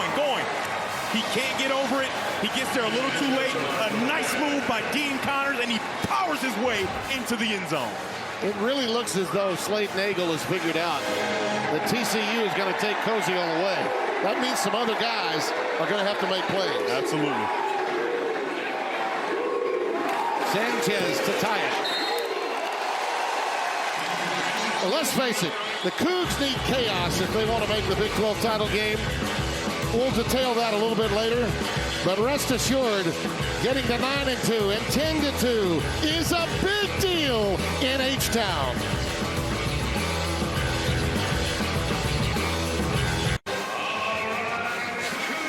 What a day for Dean Connors. Look at those totals. Let's go back to this most recent touchdown, Devin. You know, I love to show you why. It's all about the design by offensive coordinator Slade Nagel. He does an outstanding job of setting up natural picks. You got pick here, you got pick here. Now, the problem with that is Elarmzor, he has to get through what we call the trash. Watch him have to bubble over the top. And when he does that, it creates just enough space for the runner-catcher, Dean Connors, to catch, make a move, and get in the end zone. He puts him down. Didn't even really have to touch him, and he's in the end zone. And Nagel loves his design. I tied that shoe. That was me. For Nagel, it all began at Barb High School in Lake Charles, Louisiana. For Slade Nagel. Time now for some Aflac trivia. Aflac trivia question. Get help with expenses health insurance doesn't cover with Aflac. Which Houston quarterback has the most pass yards in a single game? This ought to be easy. It ought to be easy, Devin. It should. Now, it happened probably about the time you were born, but it still should be easy. You should still know this guy. 1st down with the ball at the 25 for TCU. Jeremy Payne in the backfield. I'll give you a little while to think about it. before I blow you up for not knowing. Manjack. When you think back to the play Manjack could have scored on and Dwyer committed a holding penalty, that would have changed things a little. Gain of 10, first down. So Tim, there's a couple options here. It could be Andre Ware, right? That's the easy option. But I know our old producer, you know, Jake Jolivet. He's not going to give it to us that easy. So I got to think a little more. Okay. I already know, but he knows that. Curtis. Oh, so you're telling me it's not Andre Ware? Okay, I eliminated one. Got it. Jalen Gardner makes the stop. I know exactly who it is. Just a gain of 1. David Klingler. I'd say that you call that one. Jeremy Payne remains the setback. A little time did help that time. Jeremy Payne hammered by Garner again. Nothing doing on that play. So you want the real answer? Here we go. Ah! Yep. 7-16. And guess what? I wasn't born yet. You weren't. I was born in 1991. I knew you weren't. Yeah, Yep. That was the year my youngest daughter, Tara, was born. This crowd is coming alive. It's a big third down, and you got man-to-man coverage with pressure down the middle. Blitz up the gut. Hoover in trouble and down. Safety blitz. Jordan Allen. Corey Platt. Defensive coordinator Austin Armstrong brought the house. Zero coverage. That means there's nobody in the back end. It's man-to-man coverage across the board, and you've got blitz, and coming from depth is going to get home. Outstanding call by defensive coordinator Austin Armstrong to get to the quarterback.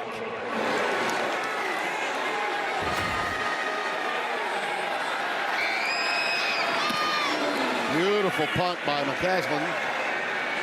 Muse with a fair catch at the 40. 36-yard boot. Ohio State, Michigan. Wolverines have won 4 in a row. Biggest regular season game in college football without question. All starts at 9 a.m. Special 3-hour big noon kickoff. Live from Ann Arbor. Then it's Michigan, Ohio State at noon only on Fox. Tim, can you say that one line about 4 in a row louder for the people in the back? And when I say people in the back, I mean Jake Jolivet in the truck. Yeah. A little hubris from 98, but then again, it is right. 4 in a row is. I mean, it's just facts is what it is. I know it's hubris is sending them for facts. Snead, a little pitch reverse. Flag is down behind him. Zach Chapman making the stop. Yeah, takedown there. Yeah. Looks like by number 66, Mackenzie Agnello. Holding, number 66. Offense, 10-yard penalty. Still first down. Here's my thing about Ohio State and Michigan. I'll just mention it once and we'll move on. This game is pretty important. But when I see Ryan Day sitting people in today's game, now some might be hurt, banged up, nicked up a little bit, but saving them specific for next week's game, I wonder sometimes if that doesn't backfire. There's the holding by Clear Agnello. takedown there by Agnello. I think it's in his head. I think that Michigan's dominance in this series the last 4 years is in the heads of Ohio State. Connors. Well, he popped a tree, didn't he? Gets back to the original line of scrimmage, +1, a gain of 11. Hey, I'm just telling you, when you have a takedown block, you put your team way behind the chains, you've got to make up for it on the next play. Take a look at big number 66, pull around, and get in front of Elarmzor to create space for Connors to put this ball back in position to get a first down. 82 yards rushing, 47 receiving, a total of 149 total yards for number 45, 44 in the red-clad uni of Houston. Going to tote it again right here. He's getting some tough yards. He's getting tough yards. He's making big plays, too. Yeah, but this is exactly where TCU's defense wants Houston. In 3rd and long, they feel like they have an opportunity to create havoc in these situations with that front 7. Devin Deal, Marcus Deal, the brothers. And we haven't seen much from big number 92, Anzo Demba. Yeah, Ansel Demba has been throttled for the most part. A timeout taken by TCU. And let me say this. I keep thinking that Koziel is going to have a moment. I don't know when, but at some point, number 9 in red is going to make a play. He's just too good to go without a catch. Yeah, he's about as talented a tight end as this country has. And when we were talking to head coach Willie Fritz, he was imploring us, letting us know, like, listen, this guy is a pro.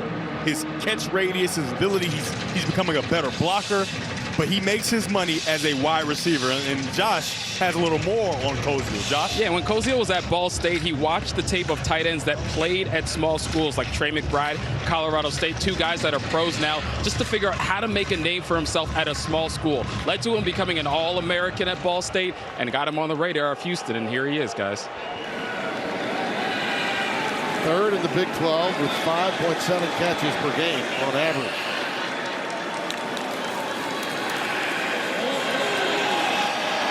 Under pressure again in the heat. Umari Thomas was the intended receiver. Wickman had to let it go. Lester was right there, but he was getting hammered at the point in which he was releasing this football. Yeah, like I said, they like to do things up front to try to get to the quarterback. They run a game and hit Wickman. He has to get the ball out. But how about number 22 in that white jersey? Lester coming in, replacing Bud Clark, who's injured today. He has done a masterful job filling in. That was Paul Oyewolye, number 97, that provided the heat on Wickman. Fair catch. Can they catch up to it? No, they can't. 57 yards the boot. This defense has just been dynamite all afternoon. Yeah, they've been incredible. They've been in possession to take the football away. 3 interceptions from Josh Hoover. This Houston Cougar defense has been opportunistic. They've been special. And when we talked to defensive coordinator Austin Armstrong, he said, listen, we're going to give up yards. That's fine. Yards don't equate to winning the football game. We've got to give up yards and give up yards. We bend, but we don't break, and then we take the ball away. And they've done just that. First guy tackling is going to be the key, he said. Oh, yeah. And that's happened a lot today. Payne. You know, this is the kind of game you expect dynamic offenses. There was a time when you had a 14-14 game this deep into the second half. You're like, wow, look at Hoover's good and bad statistically in this matchup. But listen, this league now has gotten strong on the defensive side of the football as well. One of the reasons why it's getting more love in the current CFP standings. 2nd and 8.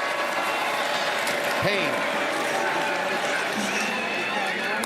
I thought it was interesting that both BYU and Utah were where they were in the standings. By the way, Utah getting all it wants from Kansas State today, but that says a lot about what the committee members are beginning to think about more than just Texas Tech out of this conference this deep into the season.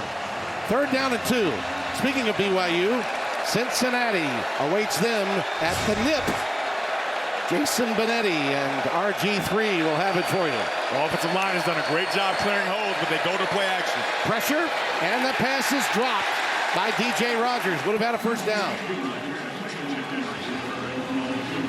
That is a huge drop. A guy who has played really good football, had his best blocking game a week ago, just completely flat out drops the football.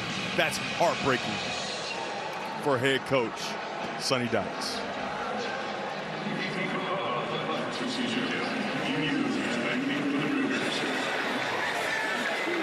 Ethan Crowd to punt it away. Hughes back deep. Fair catch by Hughes at the 33. Today's Heisman Watch is sponsored by Nissan, premier partner of the Heisman Trophy. Well, there they are. Very, very talented group of young men. Fernando Mendoza, I think, is the leader in the clubhouse, but Marcel Reed, down 27 and 99 yards in front of you to finish it. That's pretty darn good. And as you know, Jacob Rodriguez from right here in the Big 12 continues to impress. He's on a bye week, though, right? But that shouldn't hurt him. Yeah, but he got some good pub, courtesy Big Noon Kickoff. He did. RG3 wasted no time saying that's his choice. There you go. You know, I'm a Heisman voter, but if I'd said that, I'd lose my vote. Then again, I didn't win a Heisman. There you go. Connors bounces it outside. And that's a tackle for loss. Alonzo coming through there again. And that's what the TCU defense always looks to do. The clock winds down to the end of the third quarter. It'll be second down and 11 for the Cougs when we come back to begin the fourth quarter. What's been a really entertaining game on a big day of Big 12 football on Fox. We mentioned Cincinnati and BYU to follow, but the Cougs still in this thing mathematically, trying to stay close.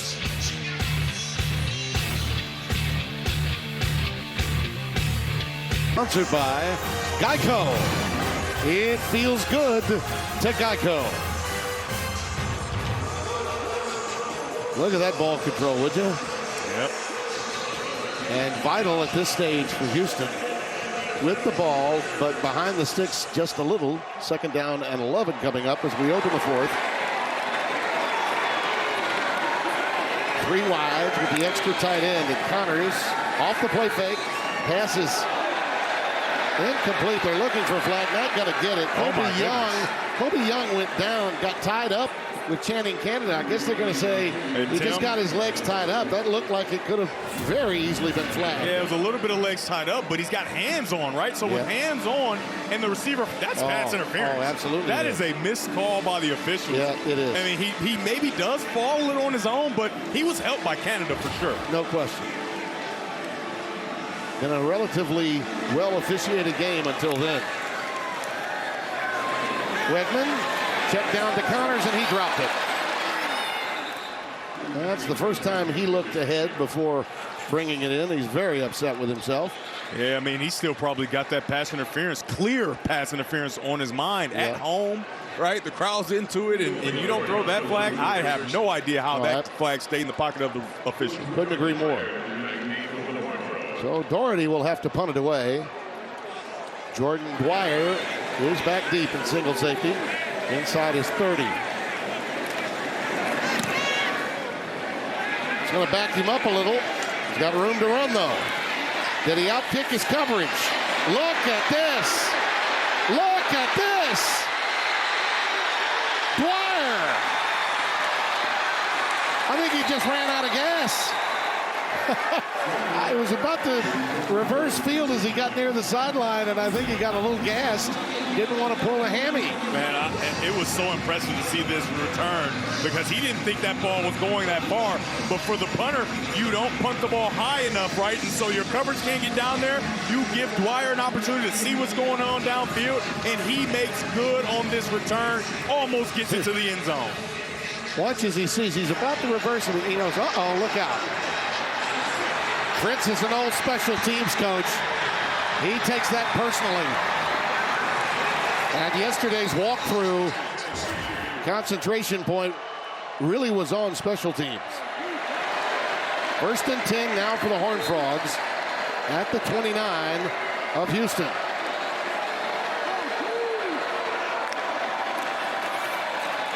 Reverse. Bailey. Jordan Bailey. And Houston stayed home. In fact, there's a loss on the play. Hey, these two defenses really well scouted, aren't they? Yeah. Eddie Walls made that tackle. Austin Armstrong is a rising star as a defensive coordinator. I can see why with the job he's done. Andy Avalos, by the way, the veteran and a former head coach, has matched him play for TCU. 2nd down, 11. 32 years old, this guy. Been calling defenses since he was 26. Haven't heard much from Manjack in a while. Well, good call, partner. He's got it inside the 30. You mentioned he began at USC, but, you know, this game has got to be extra special for him, having been at Houston before transferring to TCU. Yeah, and for Hoover, that's just been his one comfort place where he hasn't really made a bad decision. And honestly, getting the ball to Manjack, even though he doesn't have gloves on, that seems like always a good decision. This is a situation where you cannot take a sack. You're already in field goal range. You want to make sure you preserve that distance. Hoover. He's going to pull it down and go. That last move to vault himself past the line to make, and the first down gets him to the 16. Not only did he not take a sack, he made a great decision to get into the fight, get outside, and find a way to scamper for a first down. This is something that wasn't truly a part of his game in the past. He's made it a part of his game, and it pays dividends there. Yeah, for TCU, this is a team, yeah, they've got 4 losses. That's more than they ever thought about having this year. They got to win out, get to a quality bowl game. They're only 3 years removed from playing for the national championship under Sonny Dykes. Payne to about the 11. Gain of 5. Let's see, who did they beat to get to that national championship game? Trying to remember. Oh, yeah, it was Michigan. Just thought I'd throw that out. I don't know what you're talking about. 2nd and 5. RPO maneuver to Rogers. And he is corralled back at the 15. Look at that. A group of Cougars all in red arriving in a bad humor. A loss of a yard. I just love the intensity and the violent nature in which this defense plays. Just watch everybody strain and get to the football. Rogers catches it, and it's already there, someone there to meet him, and then Brown finishes it off with the host of his other teammates. Fourth tackle for loss for Houston. 3rd down 6. Manjack in the slot up at the top. Looking that way, he does not reel it in. Only got a hand on it, and Rook Brown was right there with him again, and he's picked up a show of sportsmanship by Latrell McCutcheon. I think this is a no-brainer. You get the field goal, but I like the throw. It could be a little bit more on the back shoulder. Manjack tries to go up with one hand, not able to make the catch, and nice defense again from number 24 in red, Rook Brown. I know his name is Rook, but he's playing like a senior, and he is. Yeah, McCashlin, by the way, went 1 of 3 last time out. He missed from 30 yards against the Buffaloes, subbing for Kyle Lammerman, who was injured. This will be from 29, right through. Big field goal for that young man to take the lead. 17-14. We're coming down to Cases at the home of Urban Cowboy.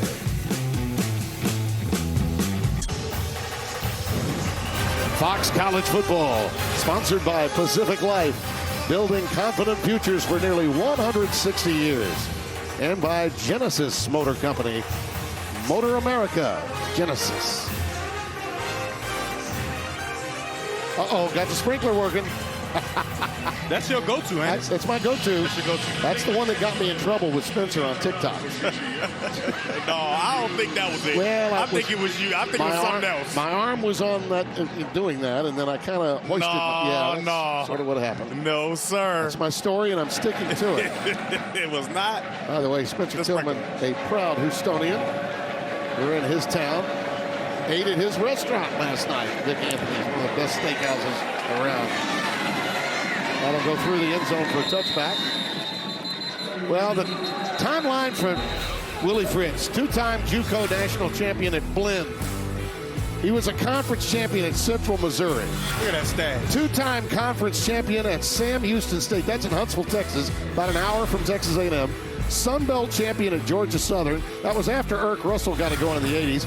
AAC champion at Tulane. Took down USC in the Cotton Bowl. 2022 was the year. So, and he had offer after offer after offer. You know why he wanted to come to Houston? He did. That's where his kids were. Well, he wanted to be near his kids and his grandkids. What I'm hearing is all he does is win. Yeah, that's right. Laney and Brooke mattered so much to him. DJ Butler out to the 39-yard line. Jamel Johnson ahead for 13 yards. I say all of this because think about all of the love and the run of publicity for Kirk Cignetti. You tell me who has a resume that is as good or close to as good as Cignetti's. It's this guy. Okay. And he's followed a path of a Lance Leipold. But yet no one really talks about him nationally. They should, and they will, as long as he stays here in Houston. Whitman, about a yard, and that's all. I mean, it's an absolute crime that this program had to wait till this far into the season to get ranked. What a embarrassment for the AP and the coaches poll. Well, we've got some work to do to make sure that they stay ranked. Absolutely. They got a second and long here. Yeah. An unproductive first down play puts you behind the chains. So you got to find a way to go get 6 here to put yourself back on track. As that old saying goes, how do you handle a full cup of success, right? 2nd and 9 for Whitman. Flag down. Whitman lets it fly, and it's caught. Koziel at long last. His first target of the night, and his first catch. It's going to stand.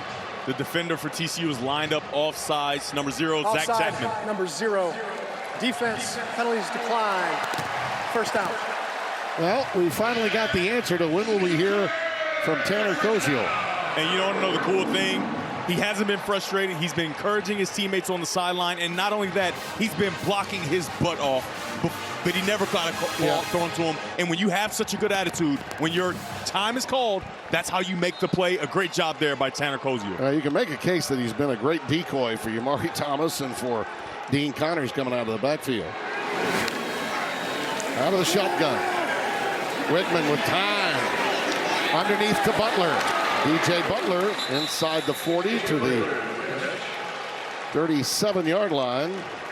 Caleb Alonzar again with the stop, a gain of 5. That was such a nice play by both the offense and defense. For TCU, you put a cap on top of the defense and make sure they can't get to the end zone with their double move route. And for Houston, your quarterback does a nice job, doesn't force anything downfield, checks it down, gets 5. DJ Butler remains in the game as the setback. Koziel goes wide to the top of your screen. Now you got your best receiver on a freshman. Yep. Butler following Koziel.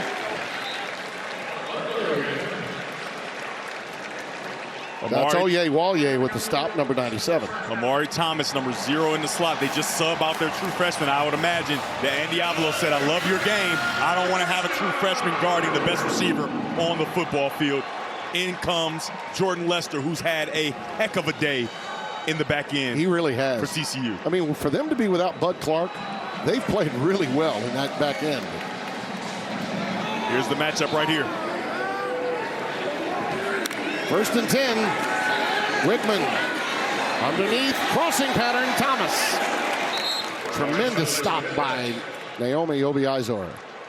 You talk about make the first tackle as quickly as you can. That's exactly what he did. Yeah, of course, and for TCU, they're in man-to-man coverage, but what they do is pass it off, right? So he passes it to the next guy. So although he was initially covered by Jordan Lester, he passes it off, and a nice job of Obiizor being in position and making that tackle where the ball is caught. 2nd down and 7. 3 wides to the bottom of your screen. Option to the wide side counters. Great play. Alonzor again. That young man has just been outstanding all day. And here at dusk, he's even better. It's a mismatch from the start. When you have Obiizor, it's going to be difficult for a wide receiver to block him. He defeats the block right away and gets to the runner. 3rd down and 13 now. They've got him behind the sticks where Andy Avalos loves to have him. Is it Koziel time again? Houston brought in the speedster, Kobe Young. He's at the top of your screen. Oh, a called quarterback draw all the way, and Devin Deal has the answer. Drags him down. So, Sanchez time perhaps, right? I think so. Ethan Sanchez, his longest, 52. He's 19 of 22. He's had a brilliant year. 86.4%. His longest, as I mentioned, 52. I mean, he probably won't win the Groza, but he's certainly on the finals list. This will be from 49. Out of the hold of Jake Sock. Jacob Garza, the long snapper.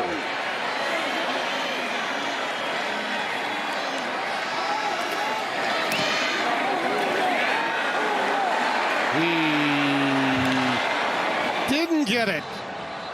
He's well short. Yeah, really well short. Did not have the height, and we've got a flag down.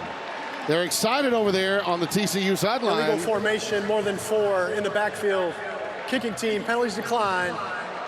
Field goal's no good, timeout. So they knew that, and that's why they're so happy. Just did get the laces taken care of, but just not enough.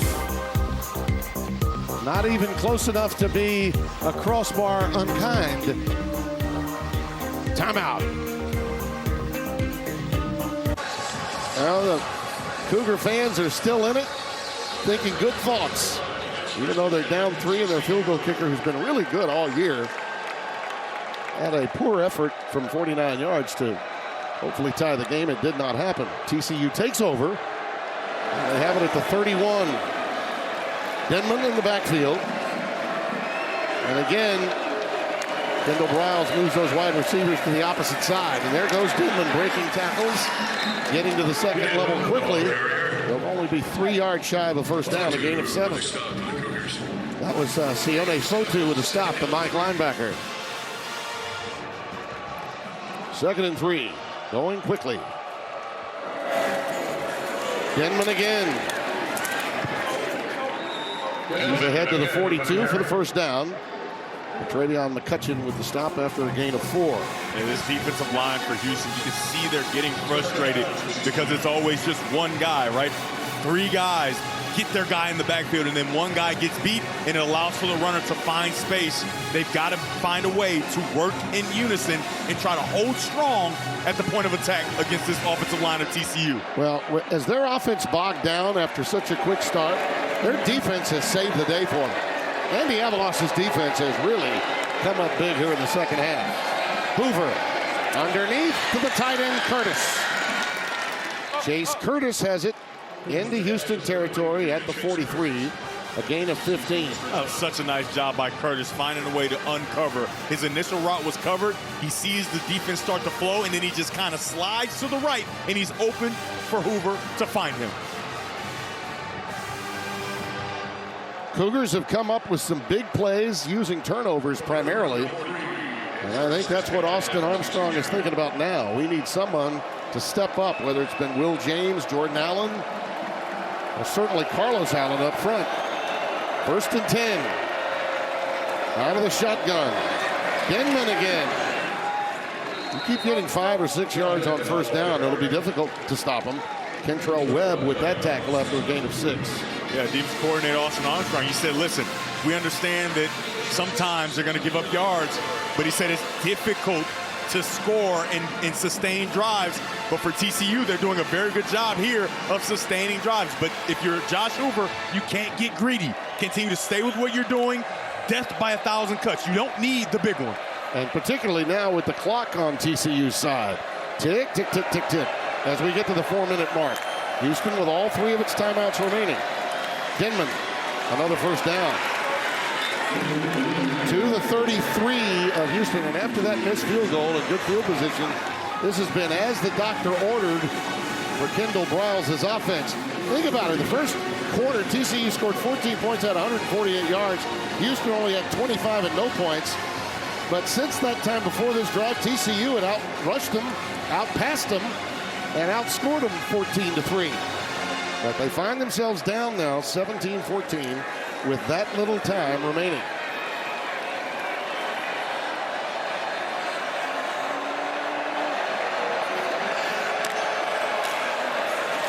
Denman again. This time they hold him to 2. And it's Fotu that gets the job done. And he did a really nice job of shooting the gap. He didn't hesitate. He saw that it was a run. He shot the gap before any offensive lineman can get to the second level, and he creates a longer second down situation. Take a look right in the middle of your screen. He's going to shoot that empty gap, get in there, and put Denman down.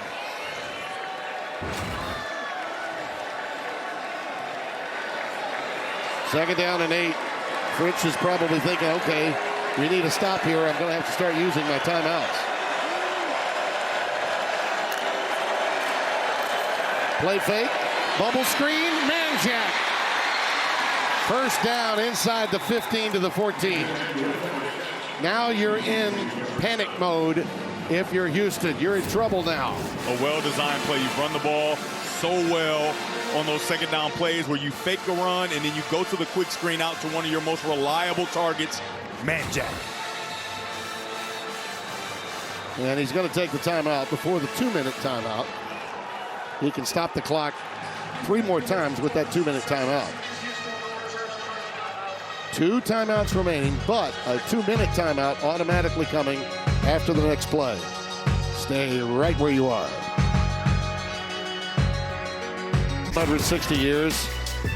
The back and forth of this was pretty incredible.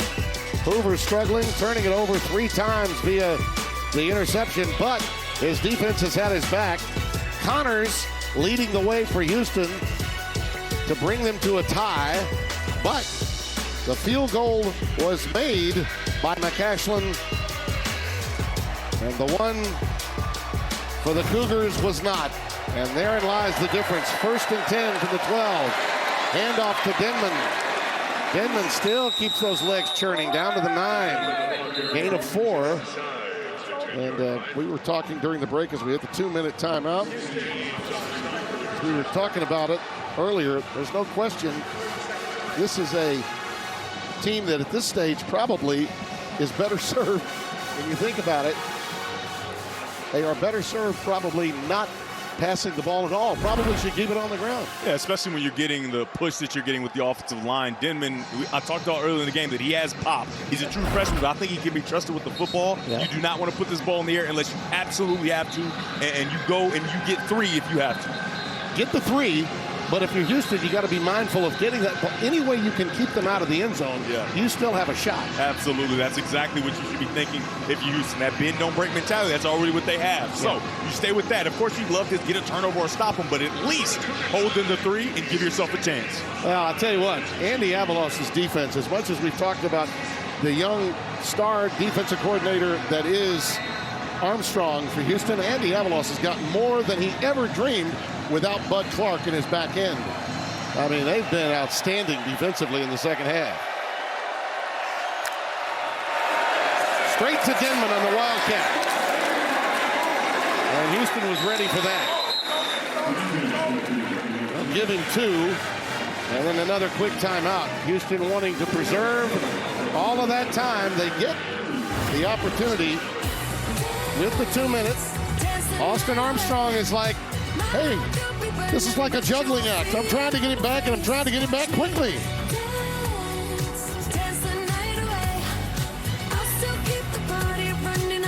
How about these 2 guys, defensively and offensively? Offensively for TCU, Joseph Manjack, and then the defensive back making plays all over the field, number 15, Will James. Forced fumble and 2 picks for James. Need to stop. That's all they need here. 3rd and 3. 3 yards and you can kneel. Oh, Hoover is hammered shy of the necessary yardage. It'll be 4th down. Tim, this may sound cowardly of me, but I don't mess around. I kicked the field goal and I trusted my defense. Andy Avalos and his defense plays great defense and gets us out of this football game. Yeah, I'm with you. Cougars do take another timeout here.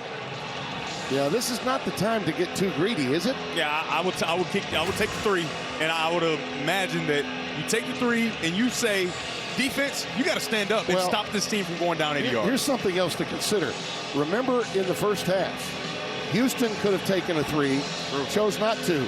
I've oftentimes said, and I understand momentum in the college game, but in those situations, that's the one time I would question Houston. Get the points while you can. Yeah. If you had those 3 points right now, you wouldn't have minded as much that you missed that 49-yard field goal. Yeah, of course. You'd be tied. Yep, and 2020 is hindsight. And hindsight is 2020, of course. However, I just say don't chase points that early in a football game. And that's true college or pro, in my mind. But again, so late in the game, I for sure think the TCU should take this field goal. Yeah. If you get a little greedy and it doesn't happen, then what's going to happen? They're going, Tim. Yeah. Well, this is your ball game. So the 4th and 1. The other thinking could be, well, if we don't get it here, we'll force them to go 95. Yeah, but they'll only need a 3 to send it to OT. Absolutely. to make is the 4. The ball is just outside the 5. Denman has run so well, and his offensive line has cleared the way. Dwyer in motion. Denman, he's hammered behind the line of scrimmage. LaTravion McCutcheon gets the stop. They got greedy, and they paid the price.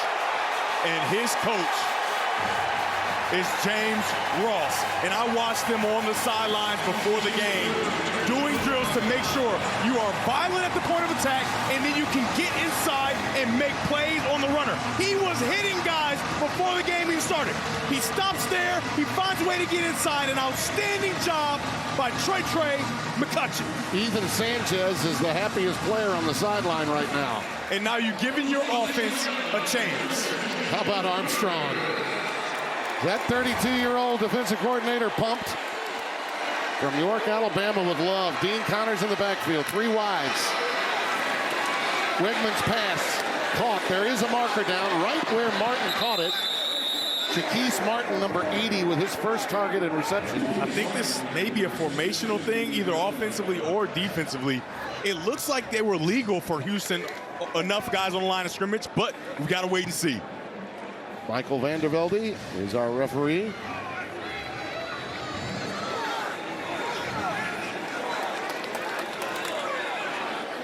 This is taking a while. First time we've had this long of a break.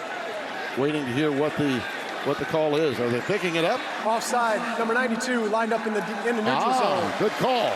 Ansel Penalties Dimba. decline. It'll be second down. Yeah, like I thought, it looked like they were legal for Houston. When that flag comes out early, the only other option is that the defensive lineman lined up across the line of scrimmage. And the reason they declined it, you can see right at the top of your screen there. The reason they declined it is because they got more yards with the play that they had. They liked second and short more. Second down and 3.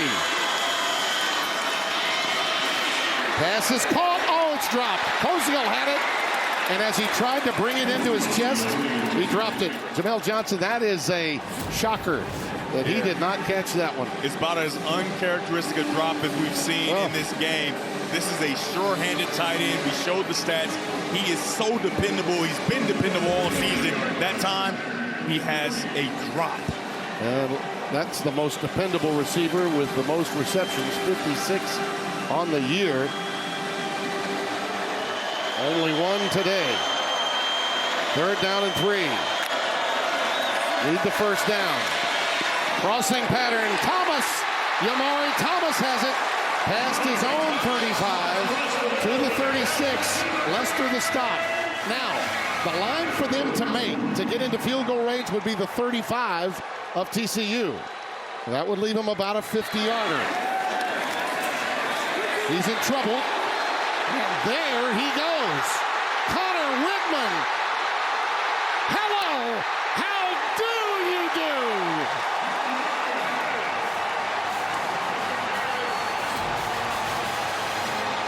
This is not second guessing from us in the booth. We said we would take the 3 points, and this is a big part of why. He's been special all season, and he's putting his best stuff on display on this drive. A huge game from quarterback Connor Wigman. You're well inside field goal territory now. 114 yards rushing for Wigman. Koziel is in the slot to the bottom of your screen. Wigman, blitz coming. Pass goes flailing away. And the guy that brought the hit, Kylan Jackson, is still down on the field. Back at the 35-yard line. He's hurt. A well-timed call by defensive coordinator Andy Avalos. Gets to Wigman as he's trying to let that ball go, and he had a guy in man-to-man coverage down the field. How many times do you see that? The guy that's giving the blow gets a stinger. They're checking. They got that helmet off right away. Yeah, we don't want to speculate. Nope. However, that does look like it could be. Yep. They're very concerned, as you can see. We certainly hope he's okay.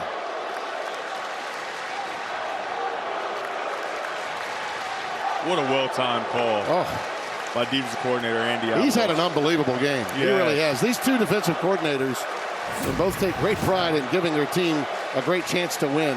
Here's the Thomas catch. I mean, I just love the poise of Wigman in the shadow of your own end zone, just going through his reads, getting to his third option, and then a huge run to get the ball down in position to at least get 3 and tie this game up.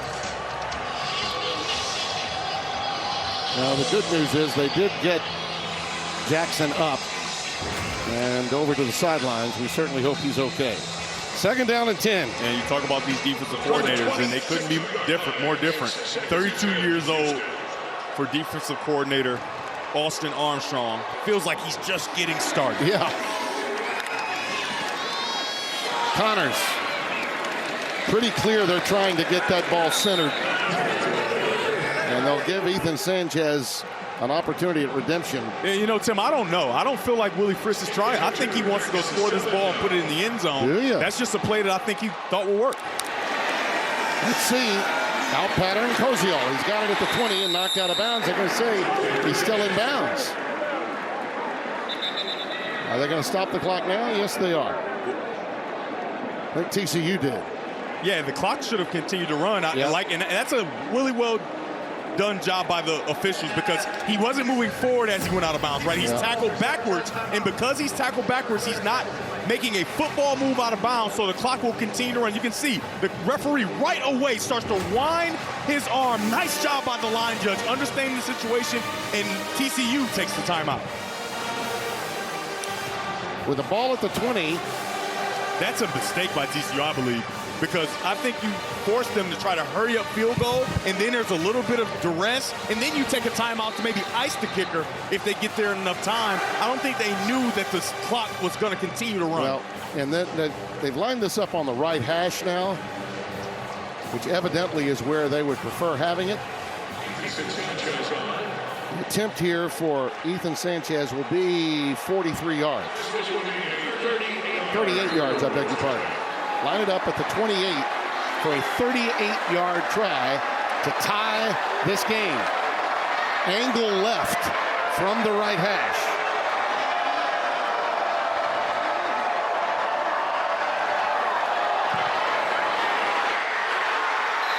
Hooked it.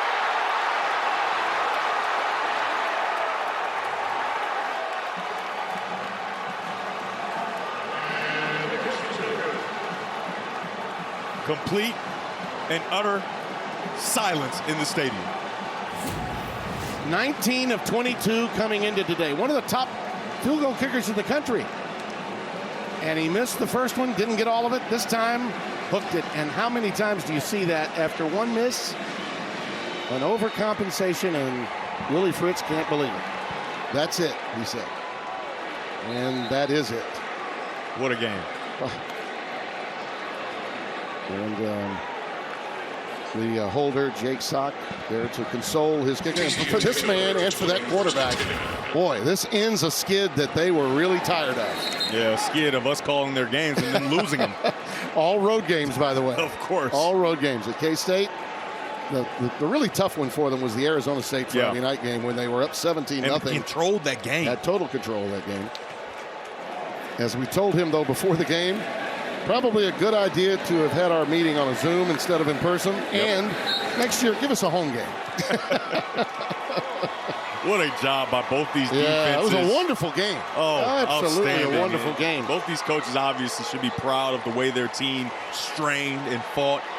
But the victor, Sonny Dykes and the TCU Horned Frogs. Sonny Dykes' team now moves to 7-4, and they got Cincinnati left. If they could get to 8-4, and by the way, Cincinnati you're going to be seeing shortly against BYU, and BYU is in strong position to get to the Big 12 title game. Jason Benetti and RG3 will have that. For our entire crew here in Houston, Tim Brando saying so long. 17-14 Horned Frogs will take you to our studios in Los Angeles after the